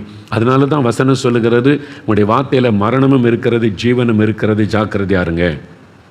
109ஆம் சங்கீதம் பாருங்கள், 17-18 வசனங்களில் இது உண்மை. நிறைய குடும்பத்தில் இதை பார்க்கிறோம். 109ஆம் சங்கீதம் 17-18 வசனம், 741ஆம் பக்கம் பழைய ஏற்பாட்டில் பாருங்கள். சாபத்தை விரும்பினான், அது அவனுக்கு வரும். அவன் ஆசீர்வாதத்தை விரும்பாமற் போனான், அது அவனுக்கு தூரமாய் விலகி போகும். சிலர் சாபத்தை பற்றி பேசுகிறது, சாபத்தை விரும்புகிறது. நான் சாபமாக இருந்தால் பரவாயில்ல, அவன் விரும்பி விரும்பி சாபத்துக்குள்ளாயிருவாங்க. சாபத்தை அவன் தனக்கு அங்கியாக உடுத்தி கொண்டான், அது அவன் உள்ளத்தில் தண்ணீரை போலவும் அவன் எலும்புகளில் எண்ணெய் போலவும் பாயும். சாபம் எப்படிலாம் வருது பாருங்கள். அதனால தான் அந்த வார்த்தையில் இருக்கிற சாபம், அதை குறித்து நீங்கள் கவனமாக எச்சரிக்கையாக இருக்கணும். ஆதியாகமம் 12:3 ஆபிரகாமை அழைக்கும் போது ஆண்டவர் சொல்கிறாரு, உன்னை ஆசீர்வதிக்கிறவளை நான் ஆசீர்வதிப்பேன், உன்னை சபிக்கிறவனை சபிப்பேன். அப்படின்னா உன்னை சபிக்கிறவன் சபிக்கப்பட்டிருப்பான். சிலரை தேவனை அழைக்கும் போது கர்த்தர் அவளோடு உடன்படிக்கை பண்ணியிருப்பார். ஊழியக்காரனாக ஒரு விசுவாசியாக தேவ பிள்ளையாக அழைத்து உடன்படிக்கை பண்ணியிருப்பார். அப்படிப்பட்டவங்களை நீங்கள் சபிச்சிங்க, அவங்க வேதனைப்படும்படி ஏதாவது செய்தீங்கன்னா அந்த சாபம் உங்கள் மேலே உங்களுடைய குடும்பத்தின் மேலே வந்துடும். அதான் ஆண்டவர் சொல்கிறார், உன்னை சபிக்கிறவன் சபிக்கப்பட்டு போவான் என்று ஆண்டவர் சொல்கிறார். அதான் மிரியாம் செய்தார். மிரியாம் எண்ணாகமம் 12:8 மோசைக்கு விரோதமாய் சொந்த சகோதரி மிரியாம், அவளும் ஒரு தீர்க்கதரிசி ஊழியக்காரி தான், மோசைக்கு விரோதமாக பேசுகிறாள். ஆண்டவர் சொல்கிறாரு, என் ஊழியக்காரனுக்கு விரோதமாய் பேச உனக்கு பயம் இல்லாமல் போனது என்ன? உனக்கு எப்படி தைரியம் வந்துச்சு இப்படி பேசுவதற்கு? உடனே சாபமாகி விட்டார். 10வது வசனம் சொல்லுகிறாரு, அவள் குஷ்டரோகி ஆனாள், சாபம் உடனே தாக்கி விட்டார். மோசே ஒன்றுமே பேசலை, இருதயத்தில் அவருக்கு வருத்தம், வேதனை. தேவன் அதை கண்டார். தேவனால் அழைக்கப்பட்ட அபிஷேகம் பெற்ற ஒரு ஊழியக்காரனை நீங்கள் துக்கப்படுத்தினீங்க, அது உங்களுக்கு சாபமாய் மாறிவிடும். உங்களுக்கு தெரியாது, ஆனால் அப்படி உள்ளம் துக்கப்பட்ட ஒரு வார்த்தையும் பேச தேவையில்லை, அமைதியாக துக்கப்பட்டுட்டாலே உங்களுக்கு சாபமாய் மாறிவிடும். அதனால் பேசுகிற வார்த்தை குறித்து ஜாக்கிரதையாக இருங்க, கவனமாக இருங்க. அது சாபத்தை கொண்டு, அதனால தான் கர்த்தரை முறுமுறுப்பது சாபத்தை கொண்டு வந்துடும். ஆண்டவரை தேடி என்னத்தை கண்டோம், எது கண்டோம், அவ்வளோதான், அப்படிலாம் பேசக்கூடாது.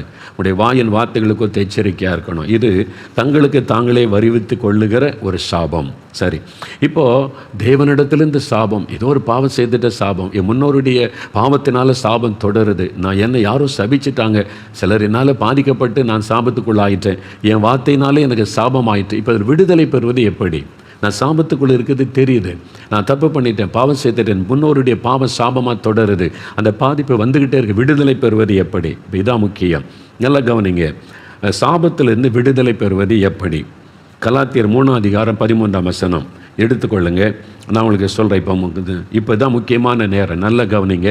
ஏதோ ஒரு விதத்தில் சாபத்துக்குள்ளாயிட்டீங்க, சாபம் குடும்பத்தை தாக்கி இருக்குது, ஒரு ஆசீர்வாதமும் இல்லை, நன்மையும் இல்லை, சாபத்தினால் வந்த வியாதி தொடர்ந்துக்கிட்டே இருக்கு, சாபத்தினால் வந்த தரித்திரம் தொடருது, கடன் பிரச்சனை தொடருது, பயமும் கலக்கமும் ஒரு வெறுப்பும் கசப்பும் காணப்படுது, நிம்மதியே இல்லை, ஒரு ஆசீர்வாதம் வீட்டில் இல்லை.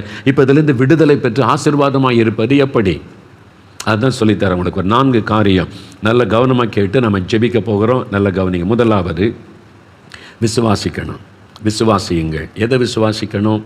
இயேசு கிறிஸ்து எனக்காக சிலுவையில் சாபம் ஆனார், அவர் என் சாபத்தை மாற்ற வல்லமை உள்ளவர் என்று விசுவாசிக்கணும். கலாத்தியர் 3:13 வேத புஸ்தகத்தில் புதிய ஏற்பாட்டில் 259வது பக்கம் 3:13 பாருங்கள். மரத்திலே தூக்கப்பட்ட எவனும் சபிக்கப்பட்டவன் என்று எழுதியிருக்கிறபடி கிறிஸ்து நமக்காக சாபமாகி நியாயப்பிரமாணத்தின் சாபத்திற்கு நம்மை நீங்களாக்கி மீட்டு கொண்டார். கிறிஸ்து நமக்காக சிலுவையில் சாபமானார். இதுதான் நீங்கள் விசுவாசிக்கணும். இந்த சாபத்திலிருந்து விடுதலை பெற ஒரே வழி, பணம் கொடுத்தெல்லாம் சாபத்திலிருந்து விடுதலை பெற முடியாது, தான தர்மம் பண்ணிலாம் சாபத்திலிருந்து விடுதலை பெற முடியாது, சாபத்துக்கு நீ பரிகாரம் நீ பணம் செலவு பண்ணிலாம் நீங்கள் மாற முடியாது. உங்களுக்காக சிலுவையில் சாபமான ஒருவர் இருக்கிறார்.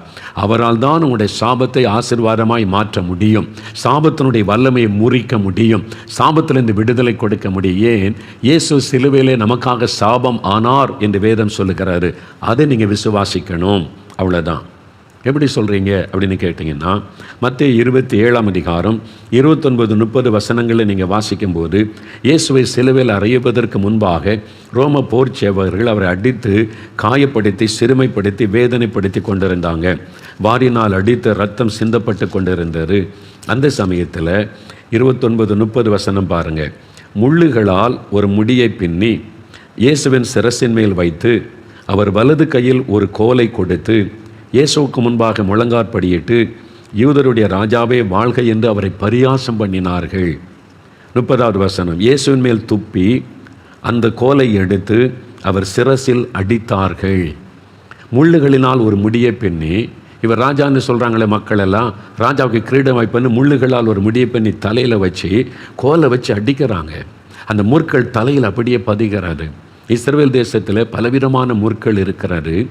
அதில் ஒரு முள் பினாக் கிறிஸ்டி என்கிற முள்ளா. அதை பற்றி சாம் ஜபத்ரன் புஸ்தகத்தில் எழுதியிருக்கிறாங்க. இந்த முள்ளுக்கு பேர் பினாக் கிறிஸ்டி அப்படின்னு பேரான். அந்த முள் பார்த்திங்கன்னா, நான் அங்கே போயிருக்கும்போது நான் பார்த்தேன், ஆணி மாதிரி இருக்குது அந்த முள். அப்படியே அவ்வளோ ஸ்ட்ராங், அது சாதாரணமாக உடையாத முள், அப்படி ஸ்ட்ராங் ஆணி மாதிரி இருக்குது. அந்த முள்ளை தலையில் வச்சு, அந்த முள்முடியை வச்சு கோலினால் அடித்தா அந்த முற்கள் அப்படியே தலைக்குள்ளே பதிந்து முகமெல்லாம், இயேசுடைய முகமெல்லாம் ரத்தம் அடிக்கிறது. அது மாத்திரம் இல்லை, அந்த முற்கள் விஷத்தன்மை உள்ளது. நம்ம ஊரில் கூட எங்கள் கிராமத்தில் நிறைய உடமுள்ளுன்னு சொல்லுவாங்க. உடமுள் அது சாதாரணமாக இருக்கும், குத்துனா கூட ஒடிஞ்சிடும், அதை எடுத்து போட்டு அது நாம் ஊக்க வச்சு எடுத்துருவோம் அந்த முள்ளை. ஆனால் காரமுள்ளுன்னு ஒரு முள் இருக்குது, அது பேர் காரமுள்ளுன்னு சொல்லுவாங்க. அது யானி மாதிரி இருக்கும். அது குத்திச்சுன்னு வைங்களேன், விஷம் ஏறின மாதிரி இருக்கும், உடம்பில் அவ்வளோ வலி இருக்கும். அந்த விஷத்தை முறிக்க நான் சின்ன பெண்ணாக இருக்கும்போதெல்லாம் எங்கள் பாட்டி அந்த முள்ளை எடுத்துட்டு எண்ணெயை காய்ச்சி அந்த காயத்தில் ஊற்றுவாங்க. எதுக்குன்னா விஷத்தை முறிக்கணும், இல்லைன்னா அந்த விஷம் உங்களுடைய காலில் இருக்கும் என்று. அந்த முள்ளில் கூட விஷம் இருக்கிறாரு. கிராமத்தில் உள்ளவங்களுக்கு அது தெரியும். நான் அதை பார்த்துருக்கேன், சின்ன வயசில் அனுபவிச்சிருக்கிறேன். இப்போ இயேசுடைய தலையிலே முள், அது விஷத்தன்மை உள்ள முள். அந்த குத்தி அந்த முட்கள் உள்ள பதிந்து முகமெல்லாம் ரத்தம் தலையிலிருந்து வடிகிறது. அந்த விஷம் அவருடைய உடம்பெல்லாம் பரவி அவருடைய உடல் முழுவதையும் வேதனைப்படுத்துகிறது. சாபம் அப்படித்தான், ஒரு விஷம் போல பரவிடும் நம்முடைய உடம்பில், நம்முடைய குடும்பத்துக்குள்ளே, நம்முடைய வாழ்க்கையில் அப்படியே ஒரு விஷம் போல பரவி அழித்து விடக்கூடியது இந்த சாபம். அப்போ அந்த சாபம், இந்த மக்கள் மேலே இருக்கிற சாபம் என் மேலே வரட்டும். நான் சிருஷ்டித்த மக்கள் சாத்தான் பாவத்துக்குள்ளாக்கி சாபத்தை கொண்டு வந்துட்டான். என் ஜனத்தை சாபத்திலிருந்து நான் விடுதலையாக்கணுமே, இந்த சாபம் என் மேலே வரட்டும், என் தலையில் ஏற்றுக்கொள்கிறேன் என்று முழு உலக மக்களின் சாபங்களை தன்மேலே இயேசு ஏற்றுக்கொண்டு சிலுவையிலே சாபமானார் என்று வசனம் சொல்லுகிறது. முற்கள் சாபத்தை குறைக்குன்னு சொன்னேன்ல. ஆதியாகமம் 3:17-18 வசனத்தில் ஆண்டவர் முதலாவது இந்த உலகத்தை உண்டாக்கும் போது முற்களை உண்டாக்கவே இல்லை. பணம், பழ வர்க்கங்கள், பூக்கள், மலர்கள், மனிதனுக்கு ஆசீர்வாதமான மூலிகைகளை உண்டாக்கினான்னு பைபிளில் இருக்குது. முற்கள் உண்டாக்கப்படலை. மனிதன் பாவம் செய்து சாத்தான் சாபத்தை பூமியிலே கொண்டு வந்தபோது பூமி சபிக்கப்பட்டது. அப்போ தான் பூமியில் முற்கள் முளைக்க ஆரம்பித்தது என்று வேதம் சொல்லுகிறது. அப்போ முற்கள் சாபத்தை குறிக்கும். நிறைய முள்ளு மரம் இருக்குன்னு வைங்களேன், அந்த பகுதியை சாபிக்கப்பட்டதாக இருக்கும். பாருங்கள், வறட்சி ஆயிரும். நீங்களே பாருங்களேன், அப்படி மாதிரி முள்மரமே இல்லாத இடம் பார்த்திங்கன்னா செழிப்பாக இருக்கும். அது சாபத்தை குறிக்க. சில தேசத்தில் முள்மரமே இருக்கிறதில்லை. நம்ம நாட்டில் சில பகுதிகளில் நிறைய முள்ளு மரங்கள், அந்த இடம்லாம் வறட்சியாக இருப்பதை நீங்கள் பார்ப்பீங்க. அது சாபத்தை குறிக்கிற ஒரு காரியம். ஆனால் எந்த சாபத்தையும் மாற்ற இயேசுவால் முடியும். அது உங்கள் பாவத்தினால் உண்டான சாபமாக இருக்கலாம், உங்களுடைய பரம்பரையாய் முன்னோருடைய சாபம், ஜெனரேஷன் கர்ட்ஸ், பரம்பரையாய் தொடர்ந்து வருகிற சாபமாக இருக்கலாம், ஒரு மனிதர் உங்களை சபித்ததினால் உண்டான சாபமாக இருக்கலாம், உங்களுக்கு நீங்களே அறியாமையினாலே வருவித்து கொண்ட சாபமாக இருக்கலாம். எந்த சாபத்தையும் முறித்து அதை மாற்றக்கூடிய வல்லமை இயேசுவின் இரத்தத்திற்கு உண்டு. அவர் அதற்காகத்தான் சிலுவையில் சாபம் ஆனார். இதை நீங்கள் விசுவாசிக்கணும். எனக்காக இயேசு சிலுவையில் சாபம் ஆனார், அவர் எனக்கு இந்த சாபத்திலிருந்து விடுதலை தருவார் என்று முதலாவது விசுவாசித்தீங்கன்னா இன்றைக்கு உங்களுடைய சாபத்திலிருந்து விடுதலை பெற்றுக்கொள்ள முடியும். உபாகமம் 23:5 வசனத்தில் ஆண்டவர் சொல்லுகிறார், உங்கள் சாபத்தை அவர் ஆசீர்வாதமாய் மாற்றுகிறவர். அவர் சாபத்தை முறிக்கிறவர் மாத்திரமல்ல, அந்த சாபத்தை அவர் ஆசீர்வாதமாய் மாற்றுகிறவர். இன்றையிலிருந்து சாபம் உங்களுடைய வாழ்க்கையில் ஆசீர்வாதமாய் மாறும். என் ஆசீர்வாதத்தை காண்பீங்க. அதுக்கு ஆண்டவர் உங்களோடு பேசுகிறார். சாபத்தில் வந்த வியாதிகள் மறையும், சாபத்தில் வந்த வறுமைகள் நீங்கும், சாபத்தில் வந்த தோல்விகள், ஏமாற்றங்கள், தடைகள் எல்லாம் நீங்கி இனி ஒரு சந்தோஷம், மனமகிழ்ச்சி, ஆசீர்வாதம், செழிப்பு, நன்மை உண்டாகும். அது இயேசு கிறிஸ்துவின் இரத்தத்தின் வல்லமையினால் தான் தர முடியும். அதுக்குத்தான் அவர் சிலுவையில் ரத்தம் சிந்தினார். அதை விசுவாசிங்க. ரெண்டாவது, நீங்கள் விசுவாசிக்கிறீங்க, அதே சமயத்தில் மனம் திரும்பணும். எதனால் இந்த சாபம் வந்தது? உங்களுடைய பாவத்தினால் அந்த சாபம் வந்தால் பாவத்தை விட்டு மனம் திரும்பணும். ஆண்டவரே, என் பாவத்தை மன்னிச்சிருங்க, நான் இந்த பாவத்தை செய்துட்டேன், சமுதாயத்துக்கு தீங்கு விளைவிச்சிட்டேன், நான் கலப்படம் பண்ணி பணம் சம்பாதிச்சிட்டேன், கள்ளத்தனமாக பணம் சம்பாதித்து சமுதாயத்தை பாதித்து உண்டாக்கிட்டேன், இவங்களை ஏமாற்றிட்டேன், அவங்கள ஏமாற்றிட்டேன், என்னை மன்னிங்கன்னு அந்த பாவத்தை விட்டு மனம் திரும்பணும். பாவத்தை அறிக்கை செய்ய விட்டு விடணும். அது மாத்திரல்ல, சில காரியத்தை சரிப்படுத்த வேண்டியது அவசியம். லூக்கா 19:8-9 வசனத்தில் வாசித்தீங்கன்னா, சகையு என்ற மனிதனை குறித்து வாசிக்கிறோம். அவன் ஒரு சபிக்கப்பட்டவனாய் அந்த ஊர் மக்களால் காணப்பட்டான். அவன்கிட்ட யாரும் பேச மாட்டான். அநியாய சம்பாத்தியம், அதிகமாக வரி வசூல் பண்ணி மக்களை ஏமாற்றி உறிஞ்சுகிறவனாக இருந்தான். அதாவது இந்த காலத்தில் சொன்னால் லஞ்சம் ஊழல் பண்ணுகிற அதிகாரி அவன் இருந்தான். அதனால் மக்கள் எல்லாம் அவனை வெறுத்தாங்க. இப்போது அவனுக்கு நிம்மதி இல்லை, சமாதானம் இல்லை, வீட்டில் ஆசீர்வாதம் இல்லை, சாபம் தொடருகிறது. இப்போ இயேசு கிறிஸ்துவிட்ட போனால் சாபம் மாறின்னு வந்தானா, இப்போ அவன் என்ன சொல்லுகிறான்? சகையன் என்று இயேசுவை நோக்கி, ஆண்டவரே, என் ஆஸ்திகளில் பாதியை நான் ஏழைகளுக்கு கொடுக்கிறேன். நான் ஒருவனிடத்தில் எதையாகிலும் அநியாயமாய் வாங்கினது உண்டானால் 4 திரும்ப செலுத்துவேன். யார்ட்டாவது ஏமாற்றி அநியாயமாக வாங்கியிருந்தால் 4 மடங்காக திரும்ப கொடுக்கிறேன். 1000 ரூபாய் ஏமாற்றி இருந்தால் 4000 ரூபாயை திருப்பி தருகிறேன். பார்த்தீங்களா? அப்படி சொல்லுகிறான். அந்த சாபம் மாறுவதற்கு அவன் சில காரியங்களை சரிப்படுத்துகிறான். அநியாயமாக சம்பாதிச்சிருந்தா அந்த பணம் வீட்டில் இருக்க வரைக்கும் சாபம் போகாது, அதை சரிப்படுத்தணும். அடுத்தவங்க பொருள் உங்கள் வீட்டில் இருந்தால் அந்த சாபம் போகாது, கிளியர் பண்ணணும்.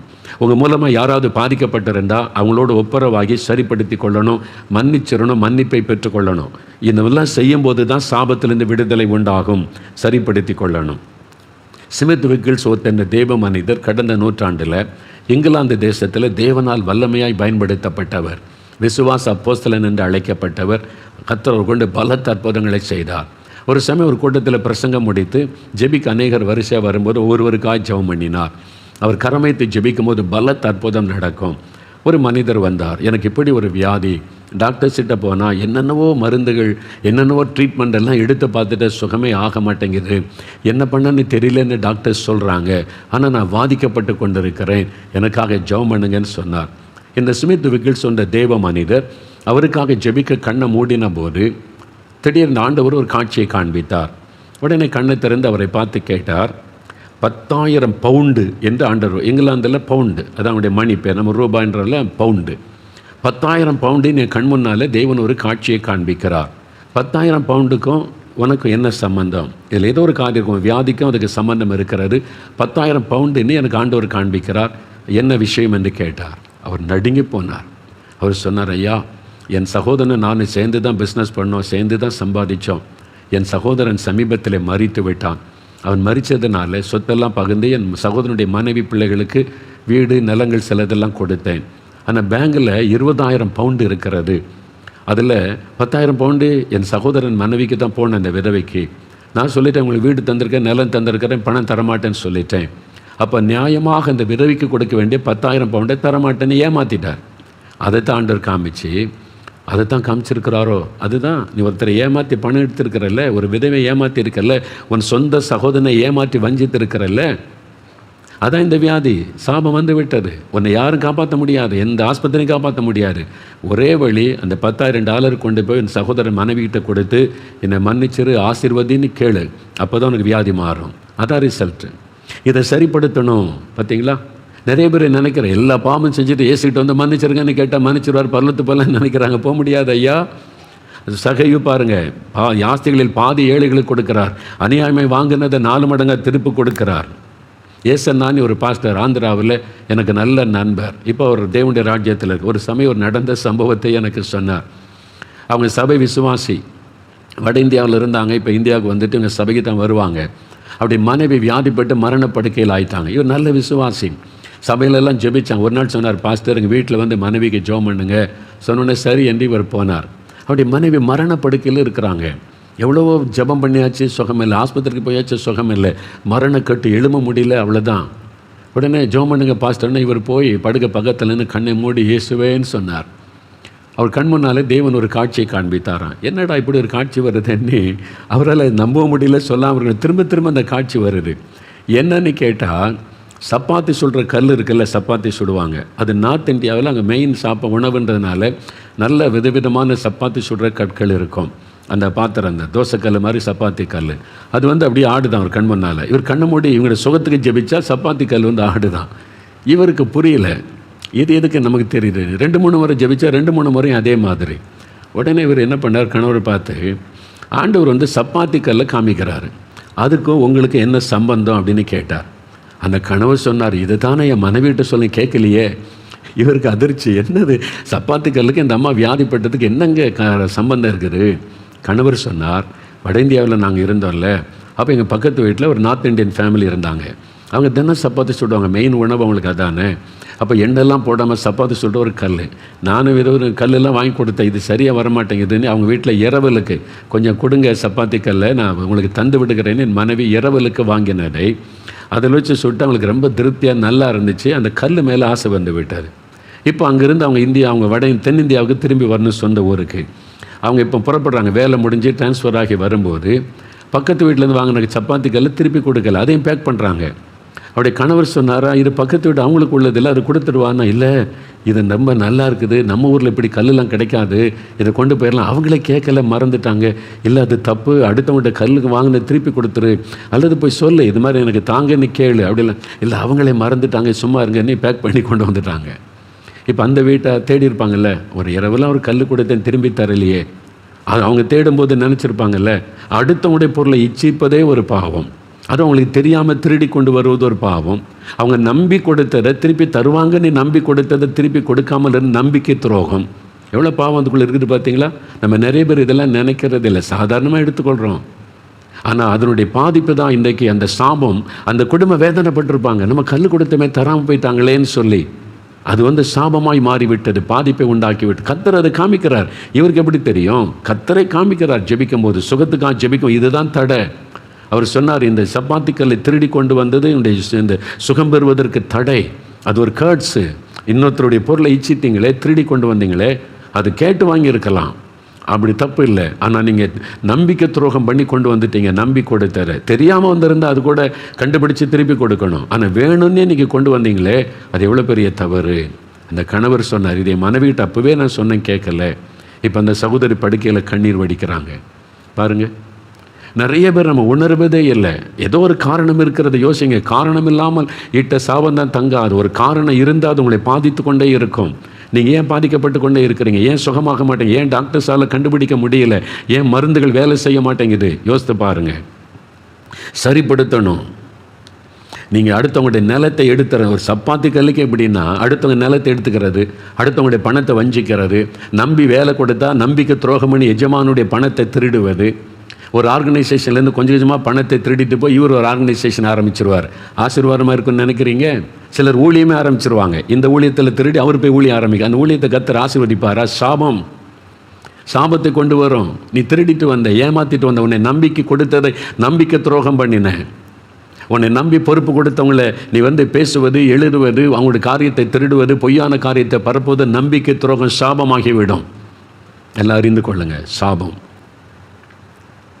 இதை நிறைய பேர் யோசிக்கிறதே இல்லை. நிலங்கள், பொருட்கள், அது மாதிரி சில பணம், உங்களுடைய சகோதரனுடைய சொத்து உங்கள்கிட்ட இருக்கக்கூடாது. ஒரு விதவையுடைய சொத்து உங்களுடைய நியாயமாக பிரித்து கொடுத்தீங்களா, அவங்களை ஏமாற்றிட்டீங்களா, அது சாபமாகிவிடும். ஆண்டவர் எல்லாத்தையும் பார்த்து கொண்டு இருக்கிறார். மனிதனை ஏமாற்றிடலாம், ஆண்டவர் ஏமாற்ற முடியாது. நீங்கள் காணிக்க கொடுத்தெல்லாம் அவரை சமரசம் பண்ண முடியாது. சரிப்படுத்து, கொடுக்க வேண்டியதை திருப்பி கொடு, அவன் நிலத்தை கொடுத்துரு, அவன் பணத்தை திருப்பி கொடு. அப்போ தான் அந்த சாபம் மாறும். அப்போ மனம் திரும்பணும். முதல்ல விசுவாசிங்க, ஆண்டவர் மன்னிக்க ஆயத்தம். ஆனால் நீங்கள் மனம் திரும்பணும், சரிப்படுத்தணும். அப்போ தான் ஆண்டவர் மன்னிப்பார். சரிப்படுத்தாமல் அடுத்தவங்க பொருளை திருடி வச்சுக்கிட்டு கர்த்தரே மன்னிச்சிருங்க, ஆசீர்வதிங்கன்னா எப்படி ஆசீர்வாதம் வரும்? இயேசு கிறிஸ்துவிட்ட அதெல்லாம் நடக்காது. சரிப்படுத்தணும். மூன்றாவது, இயேசுவை நீங்கள் ஏற்றுக்கொள்ளணும். அவர் தான் சாபத்தை மாற்ற முடியும். அவர் மூலமாக தான் ஆசீர்வாதம் அந்த சாபம் ஆசீர்வாதமாக மாற முடியும். அப்போ ஆசீர்வதிக்கிற ஆண்டவர் உங்களுடைய வாழ்க்கையில் வரணும். அவர் தான் சாபத்திலிருந்து விடுதலை கொடுத்து உங்களுடைய லைஃப்பை ஆசீர்வாதமாய் மாற்றக்கூடியவர். ஒரு சமயம் ஒரு குடும்பத்தார் தூர இடத்துலேருந்து என்னை பார்க்க 4 மாடிக்கு வந்திருந்தாங்க. அந்த குடும்பத்தை அவங்க அது பேர் தாய், தகப்பன், அது மாதிரி ஒரு வாலிப மகள் கையில் குழந்தையோடு வந்திருந்தாங்க. அவருடைய கணவர், ஒரு பெரிய ஃபேமிலி. அதில் எல்லாம் பார்த்தா கிறிஸ்தவங்க இல்லை. அது மாதிரி தான் அவளை பார்த்தோன்னே தெரிந்து விட்டார். அந்த கையில் குழந்தை வச்சிருக்கார் வாலிப மகள் தான் பேசுனாங்க. எங்கள் அப்பா, அம்மா, என் சகோதரன், என் கணவர் எல்லாத்தையும் அறிமுகப்படுத்திட்டு ஒரு காரியம் சொன்னாங்க. ஐயா, எங்கள் குடும்பத்து மேலே ஒரு சாபம். அது சாபம்னா முன்னோருடைய ஏதோ ஒரு பாவத்தினால சாபம் தொடர்ந்து இவங்களுடைய சகோதரன், சகோதரி, அவங்களுடைய கை கால்கள் எல்லாம் ரெட்டையாக இருக்கும், மாட்டுக்கால மாதிரி அப்படி ரெட்டையாக. அவங்களுடைய குழந்தைகள் கூட 2வது தலைமுறையில் பிறந்த குழந்தைகள் கூட மாட்டு கால்களைப் போல விரல்கள், கால், கையில் அப்படி ரெட்டையாக இருக்குமா, அப்படியே விரிஞ்சு ரெட்டையாக. அது எங்கள் கிராமத்தில் எங்கள் சொந்த குடும்பத்தில் பார்த்துருக்குறேன். அவங்களும் அதை சொன்னாங்க. அந்த சகோதரி எங்கள் வீட்டில் அது ஒரு கேர்ட்ஸு. அப்போ அந்த தகப்பனாச்சுன்னா எங்கள் தாத்தா, எங்கள் அப்பா, எங்களுடைய தாத்தா யாரோ ஏதோ ஒன்று பண்ணியிருக்கிறாங்க, அந்த இரத்தப்பள்ளி சாபமாக தொடருது. அதனால் அவங்க அப்பா பாருங்கள், இந்த சாபம் மாறுவதற்கு என்னென்னவோ பரிகாரம் செய்கிறாங்களே, எவ்வளோ பண செலவு, பெரிய பணக்காரங்க பண செலவு பண்ணி அங்கே இங்கே யார் யார் என்ன சொல்கிறாங்களே எல்லா பரிகாரமும் பண்ணி பண செலவு பண்ணி பார்த்தோம், சாபம் மாறவில்லை. அவருடைய தகப்பனார் வேதனையோடு சொல்லுவாராம், என்ன பண்ணுறதுன்னு தெரியல, நம்ம குடும்பத்தை இந்த சாபம் போட்டு வதைக்கிறது. எங்கள் அப்பா என்ன பண்ணாரோ தெரியல, தாத்தா என்ன பண்ணாரோ தெரியலையே, ஏதோ ஒரு சாபம் தொடருதே அப்படின்னு வருத்தப்படுவாராம். ஆனால் இந்த வாலிப மகள் காலேஜில் படிக்கும்போது இயேசுவை பற்றி அறிந்து கொண்டாங்க. இயேசு சிலுவையிலே சாபமானார், அவருடைய இரத்தத்தின் மூலமாக சாபத்திலிருந்து விடுதலை உண்டாகும் என்பதை அறிந்து கொண்டு இயேசுவை ஏற்றுக்கொண்டேன். இந்த இயேசு எனக்கு வேணும், அவர் தான் என் குடும்பத்தின் சாபத்திலிருந்து என்னை காப்பாற்ற முடியும். இயேசுக்கு தன் வாழ்க்கையை ஒப்பு கொடுத்து இயேசுவின் பிள்ளையாக மாறிட்டாங்க. அவருடைய குடும்பத்தார் ஏற்கனவே சாபத்தில் கஷ்டப்படுறாங்களா. மகள் இயேசு மேலே விசுவாசம் வச்சிருக்கிற பார்த்து ஒன்றுமே சொல்ல, சரிம்மா ஏதோ நீ நல்லதை தேடிக்கொண்ட, நீ அதில் உறுதியாக இருந்துக்க, நாங்கள் எதுவும் தடை சொல்ல மாட்டோம், நம்மளும் என்னென்னவோ பரிகாரம் பண்ணி பார்த்து ஒன்று நம்ம குடும்பத்தில் ஆசீர்வாதத்தை காணும், நீயாவது நல்லா இருன்னு சொல்லி. திருமணம் பண்ணும்போது எனக்கு கிறிஸ்தவ விசுவாசிக்கிற பையனை தான் கல்யாணம் பண்ணு, சரி உன் இஷ்டப்படி செய்து தருகிறோன்னு கல்யாணம் முடிந்தார். இப்போ கர்ப்பவதி ஆனபோது அவங்கெல்லாம் சொன்னாங்க, உன் குழந்தைக்கும் அப்படி தான் பிறக்கும், ஏன்னா சகோதரன் சகோதரி பிள்ளைகள் எல்லாம் அப்படி தான் பிறந்திருக்க குழந்தைகள், உன் குழந்தைக்கும் ரெட்டைக்கால் ரெட்டைக்கை மாட்டுக்காலை போல தான் இருக்கும். ஆனால் இவள் சொன்னால் இல்லை, என் குழந்தை அப்படி இல்லை, 5 விரல்களோட அழகான குழந்தை இயேசு எனக்கு தருவார். அது எப்படி சொல்கிற அப்படின்னு கேட்டால், இப்போ என் தகப்பன் இயேசு, அவரை நான் என் ஆண்டவராக தகப்பனாக ஏற்றுக்கொண்டேன். இப்போ அவர் தான் என் தகப்பன், நான் இயேசுவின் குடும்பத்துக்குள் வந்து விட்டேன். அப்போ இயேசு என் தகப்பனாக இருக்கிறதுனால அவர் மேலே ஒரு சாபமும் கிடையாது. அவர் ஆசீர்வதிக்கிறவர், அவருடைய ஆசீர்வாதம் தான் எனக்கு வறுமை இல்லாமல் சாபம் என் மேலே பலிக்காது. நம்ம குடும்பத்தில் எல்லாருமே பாதிக்கப்பட்டிருக்கோம், அண்ணன் அக்கா எல்லா குழந்தைகளும் பாதிக்கப்பட்டிருக்கு. யார் பாதிக்கப்பட்டாலும் நான் இப்போ இயேசுவுக்கு சொந்தம், இயேசுவின் குடும்பத்துக்குள்ளே வந்துட்டேன். அவர் தான் என் தகப்பன், ஜீசஸ் ஜெனரேஷன், அவருடைய குடும்பம், அவருடைய ஆசீர்வாதம் தான் வரும். பார்க்கலாம், எல்லாம் சவால் விட்ட பார்ப்போம், குழந்தை பிறகுட்டு பார்ப்போம், பார்க்கலாம். இவள் கண்ணீரும் ஜெபம் பண்ணினாள், ஆண்டவரே நான் உம்முடைய பிள்ளை, நான் நீர் தான் என் தகப்பன், உம்முடைய ஆசீர்வாதத்துக்குள்ளே வந்துட்டேன், எந்த முன்னோருடைய சாபமும் என்னை தொடரக்கூடாது, இயேசுவின் ரத்தத்தின் வல்லமையினால் சாப கட்டுகள் அறுக்கப்பட்டு போகட்டும் விசுவாசத்தோடு ஜெபம் பண்ணினாங்க. குழந்தை பிறந்தது. எல்லாரும் ஓடி போய் குழந்தை கை விரல் கால் விரலை பார்த்தாங்க. 5 விரல்களோடு அழகான குழந்தை. அந்த குழந்தை தூக்கிட்டு வந்த அந்த சகோதரி எனக்காம், ஐயா பாருங்க ஐயா, என்னுடைய குழந்தை ஆண்டவர் அழகான குழந்தை தந்திருக்கிறார், என்னை சாபத்தில் இந்த ஆண்டவர் விடுவித்து விட்டார். ஜெனரேஷனாக சந்ததியாய் தொடர்ந்து வந்த சாபம் மாறிவிட்டது. இயேசுவுக்குள்ளே வந்துட்டா சாபக்கட்டு மாறிவிடும். அதான் ஆண்டவர் சொல்லுகிற காரியம். வெளிநாடு ஒன்றில் ஒரு கணவன் மனைவி, நல்ல ஆண்டவருடைய பிள்ளைகள், செபிக்கிறவங்க, விசுவாசிகள். அவங்களுக்கு ஒரு பையனும் ஒரு பொண்ணு, 2 குழந்தைகள். ஆஸ்பத்திரியில் ஒரு குழந்தை அனாதையாக விடப்பட்டு விட்டார். தாய் போட்டு விட்டு போய் விட்டாள். அதை கேள்விப்பட்டு இவங்க போய் அந்த குழந்தையை தத்தெடுத்து கொண்டாங்க. சரி, பெண் குழந்தை நாங்கள் தத்தெடுத்து கொள்ளுகிறோம், எங்கள் வீட்டில் குழந்தையாக வளரட்டும்னு சொல்லி சொந்த குழந்தை 3வது குழந்தையாய் வளர்த்து வந்தாங்க. நல்ல அவங்க சர்ச்சுக்கு போவாங்க, ஜெபிப்பாங்க, பிள்ளைகள் எல்லாம் ஆவிக்குறி வாழ்க்கையில் வளர்த்து வந்தாங்க. எல்லாம் நல்லா போச்சு. இது 3 பிள்ளைகளும் டீனேஜ் பருவம் வந்த உடனே தத்தெடுத்த அந்த பெண் குழந்தை வழி தவற ஆரம்பித்தாள், தப்பாய் நடக்க ஆரம்பித்தாள், உலக போக்கிலே போக ஆரம்பித்தாள். இவங்க ரொம்ப பாரமாயிட்டு. மற்ற 2 பிள்ளைகளும் நல்லா இருக்காங்க, இந்த பிள்ளை மாத்திரம் பாவத்தில் ஒரு மாதிரி கேடான வழிகளிலே போகிறாள், தாறுமாறாய் நடக்கிறாள், பாய் ஃப்ரெண்டு, குடிக்கிறது, வெறிக்கிறது, அப்படிலாம் போகிறாள். இவங்க கூப்பிட்டு சொன்னாங்க, நம்ம ஆண்டவருடைய பிள்ளைங்க உலக மக்களைப் போல் இருக்கக்கூடாது, நம்ம ஆண்டவருடைய பிள்ளைகள் எவ்வளோ சொல்லி பார்த்தாங்க, சரின்னுமா அப்படி தான் வாழுவாள். அப்போ ரொம்ப இவங்களுக்கு துக்கமாகி விட்டது. இவ்வளோ சொன்னாலும் கேட்க மாட்டேங்கிறா, கண்ட்ரோல் பண்ண முடியல, என்ன பண்ணுறது? இவங்க ஆண்டவர்கிட்ட போய் தாயின் தகப்பனை உபவாசம் பண்ணி ஜெபித்தாங்க. ஆண்டவரே, இந்த மகள் இப்படி பண்ணுறாலே நாங்கள் என்ன செய்கிறது? அப்போ ஆண்டவர் ஒரு காரியத்தை வெளிப்படுத்தி காண்பித்தார். நீங்கள் தத்தெடுத்து வளர்த்தீங்களே அந்த மகள், அவளுடைய தாய் ஒரு வேசியாக வாழ்க்கை வாழ்ந்தவள். அவள் ஒழுக்கக்கேடான வாழ்க்கை வாழ்ந்து ஒரு வேசிக்கு பிறந்த குழந்தை அது. அவள் இந்த பாவத்தில் பிறந்ததுனால அந்த தாயினுடைய கேர்ட்ஸ் ஃபாலோ பண்ணுது, அந்த சாபம் அவளை தொடருகிறது. அதனால் அந்த டீனேஜ் பருவம் வந்த உடனே அந்த ஆவி அவளை தாக்கி அவளை பாவத்துக்குள்ளே கொண்டு போகிறது. அது சாபத்தினால் வந்தது. அப்போ தான் அவளுக்கு ரகசியம் வெளிப்படுத்தப்பட்டது. இப்படி ஒரு காரியம் இருக்குதா ஆண்டவர், அப்போ நாங்கள் என்ன பண்ணுறது? இந்த மகளை சரிப்படுத்த ஆண்டவர் ஒரு ஆலோசனை கொடுத்தார். அவகிட்ட விவரத்தை சொல்லி அவள் தான் தீர்மானம் எடுக்கணும், ஒன்று சாபமா ஆசீர்வாதமா. அவள் எனக்குள்ளே வந்தால் ஆசீர்வாதம், நான் இப்படி தான் வாழ்வேன் என்றால் சாபம். அவள் தான் முடிவெடுக்கணும். அவளை முடிவெடுக்க வைத்து நீங்கள் ஜெபிச்சிங்கன்னா என் ரத்தத்தின் வல்லமையினால் சாபம் மாறும் என்று ஆண்டவர் சொன்னார். ஒரு நாள் இந்த மகள் வந்த உடனே உட்கார வைத்து தாயின் தகப்பன் உட்கார்ந்து அப்போ தான் சொன்னாங்க, நீ எங்களுக்கு பிறந்த பிள்ளை அல்ல, உன் ஆஸ்பத்திரியிலேருந்து தத்தெடுத்து கொண்டு வந்தோம், நீ ஏன் இப்படி தாறுமாறாக நடக்கிறேன்னு ஆண்டவர்கிட்ட ஜெபித்த போது ஆண்டவர் எங்களுக்கு தெளிவாக ஒரு காரியம் சொன்னார். உன்னுடைய தாய் அவள் விபச்சார வேசித்தனத்திலே வாழ்ந்து அதில் பிறந்த குழந்தை தான் நீ, அதனால தான் ஆஸ்பத்திரியில் போட்டு விட்டு போய்விட்டாள். இப்போ உன்னுடைய தாயினுடைய பாவம் சாபமாய் உன்னை தொடருது. அதனால தான் அந்த குறிப்பிட்ட வயசு வந்த உடனே அந்த சாபம் உன்னை தாக்கி சாத்தான் அதன் மூலமாய் உன்னையும் வழி தப்ப பண்ணுகிறான் அப்படின்னு அவள் அழுதாள். இவங்க சொன்னாங்க, இப்போ 2ல் 1, நீ தான் தீர்மானிக்கணும். இல்லை நான் அப்படி தான் இருப்பேன், இஷ்டப்படி என்னை விட்டுருங்க அப்படின்னா நீ சாபத்தில் போகணும். இல்லை இதுலேருந்து எனக்கு விடுதலை வேணும், எங்கள் தாய் மாதிரி நான் இருக்க வேண்டாம், நான் விடுதலை ஆகணும்னு விரும்பினா இயேசுக்கு ஒன்று ஒப்புக்கொடு. நீ இயேசுக்குள்ளே வந்துட்டா ஆண்டவர் இந்த சாபத்தின் கட்டை அறுத்து தன்னுடைய ஆசீர்வாதத்தை உனக்கு தருவார். என் பிள்ளைங்க எப்படி இருக்காம அது மாதிரி நீ ஆகிவிடலாம். நீ தான் முடிவு எடுக்கணும், நாங்கள் ஒன்று கட்டாயப்படுத்தலை. அவள் யோசித்து ஒரு முடிவு எடுத்தாள். நான் இந்த சாபத்தில் போக விரும்பலை, நான் இயேசுக்குள்ளே வர்றேன், என்னை ஆசீர்வதிக்கணும். அவள் முழங்கால் படியிட்டாள். தாய் தகப்பனை கை வைத்து அவளுக்காய் கண்ணீரோடு ஜெபித்தாங்க. இன்று கூட அந்த சாப கட்டுகள் அழிக்கப்படட்டும், இயேசுவின் ரத்தத்தினால் சாப கட்டுகள் அறுக்கப்படட்டும் நீ ரத்தத்துக்குள் ஒப்பு கொடுத்து ஜெபித்தாங்க. அவ்வளோதான். அந்த நாளில் இருந்து அவருடைய சுபாவம் மாறிவிட்டது, குணங்கள் மாறிவிட்டது. தேவனுடைய பிள்ளையாய் மாறி நல்ல மற்ற பிள்ளைகளைப் போல நல்ல பரிசுத்தத்தில் வளர ஆரம்பித்து விட்டாள். சாபக்கட்டு அறுக்கப்படாட்டா பிள்ளைகள் அப்படி தான். இன்றைக்கி நிறைய பிள்ளைகள் வழி தப்புறாங்க, குடிக்கிறாங்க, துன்மார்க்கத்தில் போகிறாங்க. தகப்பனுடைய பாவம் தொடர்ந்து சாபமாய் வரக்கூடும். அந்த கட்டை நீங்கள் அறுக்காட்டா அவங்க விடுதலை உண்டாகாது. சில நோய்கள் சாபமாய் சந்ததியாய் தொடரும். அது நீங்கள் அந்த கட்டுகள் அறுக்கப்பட ஜெபிக்காட்டா அது தொடர்ந்து உங்களை பாதித்து கொண்டே இருக்கும். வறுமை, இழப்புகள், நஷ்டங்கள், மரணங்கள் என்று தற்கொலை, சில குடும்பத்தில் தொடர்ந்து தற்கொலை.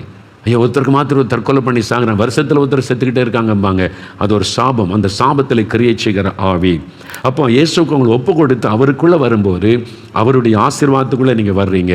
அவர் தான் சாபத்தை மாற்றி ஆசீர்வதிக்கிற தேவன். சாபத்தில் இந்த விடுதலை இலவசம். இந்த பரிகாரன்ற பேரில் எத்தனை லட்சம் செலவு பண்ணாலும் பணம் செலவு பண்ணி விடுதலை பெறவே முடியாது, அறிந்து கொள்ளுங்க. பாவத்தில் இந்த விடுதலை, சாபத்தில் இந்த விடுதலை இலவசம். அது ஆண்டவர் நமக்கு கொடுக்குற ஆசீர்வாதம். பணம் கொடுத்தல வாங்க முடியாது. அது பிசாசனுடைய தந்திரம், ஏமாற்றுகிற காரியம். அதனால் விடுதலை வராது. கடைசியாக 4வது ஒரு காரியம். இப்போ என்ன செய்யணும்? ஜெபிக்கணும். முதல்ல விசுவாசிங்க, 2வது மனம் திரும்புங்க, 3வது இயேசுவுக்கு உங்களுடைய வாழ்க்கையில் இடம் கொடுத்து அவருக்குள்ளே வந்துடுங்க, 4வது ஜெபிக்கணும். அறிக்கை செய்து ஜெபிக்கணும். எப்படி ஜெபிக்கணும்? ஆண்டவரே, இந்த சாபத்தை சிலுவையில் சுமந்தீங்க, உங்களுடைய ரத்தத்தினாலே சாபத்தில் விடுதலை உண்டுன்றதை விசுவாசிக்கிறேன். இப்போ என் மேலே, என் குடும்பத்தின் மேலே இருக்கிற சாபக்கட்டுகள் அறுக்கப்படணும். என் பிள்ளைகளை தொடர்ந்து வருகிற சாபக்கட்டு அறுக்கப்படணும். இயேசுவின் நாமத்தில், இயேசுவின் ரத்தத்தின் வல்லமை எங்கள் மேலே, எங்கள் குடும்பத்தின் மேலே தெளிக்கப்படட்டும். இன்றைக்கு இயேசு கிறிஸ்துவின் நாமத்தில் இந்த சாபக்கட்டு அறுக்கப்படட்டும்னு ஜெபிக்கும் போது கட்டுகள் அறுக்கப்படும். உடனே மாற்றம் உண்டாவதை நீங்கள் காண்பீங்க. சில வருஷத்துக்கு முன்னால் ஒரு குடும்பம், கணவன் மனைவி, அவங்க நல்ல வசதியான குடும்பம், நிறைய டிரான்ஸ்போர்ட் வச்சுருக்கிறாங்க, நல்ல வசதி செல்வ செழிப்பில் இருந்திருக்காங்க. திடீரென்று ஒவ்வொன்றாக இழந்து கொண்டே வந்தாங்க. நஷ்டங்கள், இழப்புகள், அப்படியே பண கஷ்டம் வரைக்கும் வந்து விட்டார். வியாதி, அப்படி அந்த சகோதரி மனைவிக்கு 7 விதமான வியாதியாம். ஹார்ட்டில் ப்ராப்ளம், லங்ஸில் ப்ராப்ளம், லிவர் ப்ராப்ளம், கர்ப்பப்பையில் பிரச்சனை, 7 விதமான நோய்க்கு இவ்வளோ மாத்திரை சாப்பிட, கை நிறையா. ஃபேமிலி டாக்டர் சொல்லிட்டாங்க, எல்லாம் செக் பண்ணிட்டு இவ்வளோ பாதிப்பு இருக்குது நீ. அப்போ நஷ்டம் ஒரு பக்கம், இழப்பு ஒரு பக்கம், அதனால் அவமான நிந்த, அந்த வியாதி ஒரு பக்கம். அவங்க நினச்சாங்களே யாரும் நமக்கு பில்லி சூன்யம் பண்ணிட்டாங்க, மந்திரம் பண்ணிட்டாங்க, அதனால தான் நம்ம பாதிக்கப்படுறோன்னு சொல்லி 4 மாவட்ட ஜெபத்துக்கு வந்தாங்க, திறப்பின் வாசல் ஜெபத்திற்கு. அப்போ வந்திருக்கும் போது அன்றைக்கு சாபத்தை குறித்தும் சாபத்திலிருந்து விடுதலை பெறுவதை குறித்து நான் பிரசங்கம் பண்ணி இருக்கிறேன். அது கேட்ட உடனே அவங்களுக்கு ஒரு வெளிச்சம் தெரிந்தது. இது பில்லி சூனியத்தினால் வந்தது அல்ல, மந்திரத்தினால் பாதிப்பு அல்ல, இது சாபம். நம்ம செய்த சில பாவத்தை ஆண்டவர் உணர்த்தி இருக்கிறார். சில விக்கிரக ஆராதனை, ஆண்டவருக்கு பிரியமில்லாத சில பாவ காரியம், பேய் வணக்கங்கள் என்று தேவன் சிலது காமிச்ச உடனே இந்த பாவத்தினால தான் இது சாபமாக தொடருது, இதிலிருந்து இயேசு விடுதலை தரணும். அந்த கூட்டத்திலேயே கண்ணீரோட, ஆண்டவரே நாங்கள் தெரியாமல் இந்த பாவத்தில் இருந்துட்டோம், எங்களுக்கு அது தெரியாது, பக்தின்ற நிலைமையில் எல்லாத்தையும் நாங்கள் வணங்கிட்டோம், ஆனால் இது சாபத்தை கொண்டு வரும்னு தெரியாது, எங்களை மன்னிச்சு இயேசுவே உங்களுடைய ரத்தத்தினால் விடுதலை கொடுங்கன்னு அழுது ஜெபிச்சிருக்கிறாங்க. அவ்வளோதான். ஒரு தேவ வல்லமை அவங்களை தொட்டார். வீட்டுக்கு போயிட்டாங்க. 1 வாரம் கழித்து என்னை பார்க்கணுன்னு சொல்லி அவங்க என்னை பார்க்க கணவன் மனைவி 2 பேரும் வந்திருந்தாங்க. அவங்கள உட்கார வைத்து பேசும்போது அப்போ தான் இதெல்லாம் அவங்க சொன்னாங்க. என்ன நடந்ததுன்னு கேட்டேன். இதெல்லாம் சொல்லி நாங்கள் இந்த ஜெபத்தில் கண்ணீரோடு அழுது இயேசுக்கு ஒப்பு கொடுத்து ஜெபித்த போது சாபக்கட்டுகள் மாறிவிட்டது. நான் கேட்டேன், சாபம் மாறிட்டுன்னு எப்படி சொல்கிறீங்க அப்படின்னு கேட்டேன். அப்போ அவங்க சொன்னாங்க, என் மனைவிக்கு 7 கொடிய நோய், எங்கள் ஃபேமிலி டாக்டர்களுக்கு உண்டு, இவ்வளோ மாத்திரை என் மனைவி ஒவ்வொரு வேளையும் சாப்பிடணும், என் சரீரத்தில் நல்ல சுகம், ஜெபிச்சுட்டு போன பிறகு எல்லாம் ஆரோக்கியமாக இருக்குது, சரீரம் நல்லா புதுசாக மாறிவிட்டது, நான் இப்போ நல்லா இருக்கிறேங்க, எதுக்கு இந்த மாத்திரை சாப்பிட்ணும், இல்லை டாக்டர்கிட்ட செக் பண்ணிடலான்னு எங்கள் ஃபேமிலி டாக்டர்கிட்ட போய் செக் பண்ணோம். அவர் எல்லாத்தையும் தரவாக செக் பண்ணி அவர் மறுபடியும் ஸ்கேன்லாம் எடுத்து பார்த்துட்டு எல்லாம் நார்மலாக இருக்குது. எப்படி 7 விதமான வியாதி மாறி சரீரமே புது சரீரமாக இருக்குது, இது எப்படி நடந்ததுன்னு ஆச்சரியப்பட்டு போனார். அவங்க சொன்னாங்க, இப்போ நான் நல்லா இருக்கிறேன் ஐயா, நல்ல சுகமாக இருக்கிறேன் ஐயா. அந்த சாபக்கட்டு அறுக்கப்பட்ட உடனே சாபத்தில் வியாதி மறைந்து விட்டது, பூரண விடுதலை. நேரில் வந்து என்கிட்ட பேசி சொன்னாங்க. இது மாதிரி பலரை என் ஊழிய பாதையிலே சந்தித்திருக்கிறேன். அதனால தான் நான் இயேசு கிறிஸ்துவின் நாமத்தில் சொல்லுகிறேன், இன்றைக்கு உங்களுக்கு சாபத்தில் இந்த விடுதலை. காரணம், இயேசு சிலுவையிலே உங்களுக்காக சாபம் ஆனார். அவர் இரத்தத்தை சிந்தி தலையிலே முள்முடி ஏற்றுக்கொண்டு உங்கள் சாபத்தை தன் மீது ஏற்றுக்கொண்டார். யார் ஒருவர் இயேசுவின் சிலுவைக்காண்டு வந்து, ஆண்டவரே இயேசுவே எனக்காக சிலுவையில் சாபமானீர், நானும் என் குடும்பமும் சாபத்தில் கஷ்டப்படுகிற, சாபத்தினால் வந்த வியாதி, சாபத்தினால் வந்த வறுமை, சாபத்தினால் வந்த குழப்பம், நிம்மதி இல்லை, எங்களுக்கு ஒரு விடுதலை வேணும்னு நீங்கள் விசுவாசித்து ஜெபித்தால் உங்களுக்கு உடனே விடுதலை. நீங்கள் தான் ஆண்டவர் சொல்கிறார், ஆசீர்வாதத்தை சாபத்தை உனக்கு முன்னால் வச்சிருக்கிறேன், இது ஆசீர்வாதத்துக்கு வழி, இது சாபம், நீ தான் தெரிந்து கொள்ளணும். இயேசு கட்டாயப்படுத்தலை யாரையும், நீங்கள் தான் தெரிந்து கொள்ளணும். எனக்கு இந்த ஆசீர்வாதம் வேணும்னு தெரிந்து கொண்டு ஆசீர்வாதம், எனக்கு இந்த இயேசு வேண்டாம், ஒருத்தர் வேண்டாம், நான் அப்படி தான் இருப்பேன்னா ஓகே. இயேசு கட்டாயப்படுத்த மாட்டார். வசனம் சொல்லுது, ஆசீர்வாதத்தையும் சாபத்தையும் உங்கள் முன்னால் வைத்திருக்கிறேன், நீங்கள் தான் தெரிந்து கொள்ளணும். எனக்கு ஆசீர்வாதம் வேணும், சாபத்தை விடுதலை வேணும்னா இன்றைக்கு உங்களை ஒப்பு கொடுத்து, இயேசுவே எனக்கு விடுதலை கொடுங்க அப்படின்னு கேட்டால் விடுதலை பெற்றுக்கொள்வீங்க. இப்போ அதுக்கு தான் நம்ம செபிக்க போகிறோம். சில நம்முடைய நேரம் இந்த சாப கட்டு அறுக்கப்பட்ட உடன், நல்ல கவனிங்க, இப்போ சாபத்திலிருந்து விடுதலை பெற செபிக்க போகிறோம். அந்த சாபக்கட்டு அறுக்கப்பட்ட உடனே சாபத்திலே வந்த வியாதி மறைஞ்சிரும், சாபத்தினாலே வந்த வறுமை நீங்கிவிடும், சாபத்தினாலே உண்டான தடைகள் நீங்கி காரியங்கள் வாய்க்கும், சாபத்தினாலே உண்டான குழப்பங்கள், டிப்ரெஷன், மனக்குழப்பங்கள் நீங்கி விடுதலை வரும். ஆண்டவர் இந்த சாபம் முறிக்கப்படும் பொழுது சாபத்திலிருந்து கிரியச்சுகிற பொல்லாத ஆவிகள், அசுத்த ஆவிகள் வெளியேறி போய்விடும். உங்கள் குடும்பத்துக்குள்ளே சமாதான நிம்மதி உண்டாகும், பெரிய மாற்றத்தை நீங்கள் பார்ப்பீங்க. சாபம் ஆசீர்வாதமாய் மாறும். இன்றையிலிருந்து ஆசீர்வாதமான காரியங்கள் நடப்பதை காண்பீங்க. உங்களுடைய குழந்தை செல்வம் உண்டாகும், திருமண தடைகள் நீங்கும், அற்புதங்கள் நடக்கும். அதற்கு தான் உங்களை ஒப்பு கொடுத்து பாவத்தை உணர்ந்து மனம் திரும்பணும். பணம் கொடுத்தெல்லாம் சாபத்திலிருந்து விடுதலை பெற முடியாது. இயேசுவை உண்மையாக விசுவாசித்து ஜெபித்தால் ஆண்டவர் உங்களுடைய சாபமான வாழ்க்கையை ஆசீர்வாதமாய் மாற்றி விடுவார்.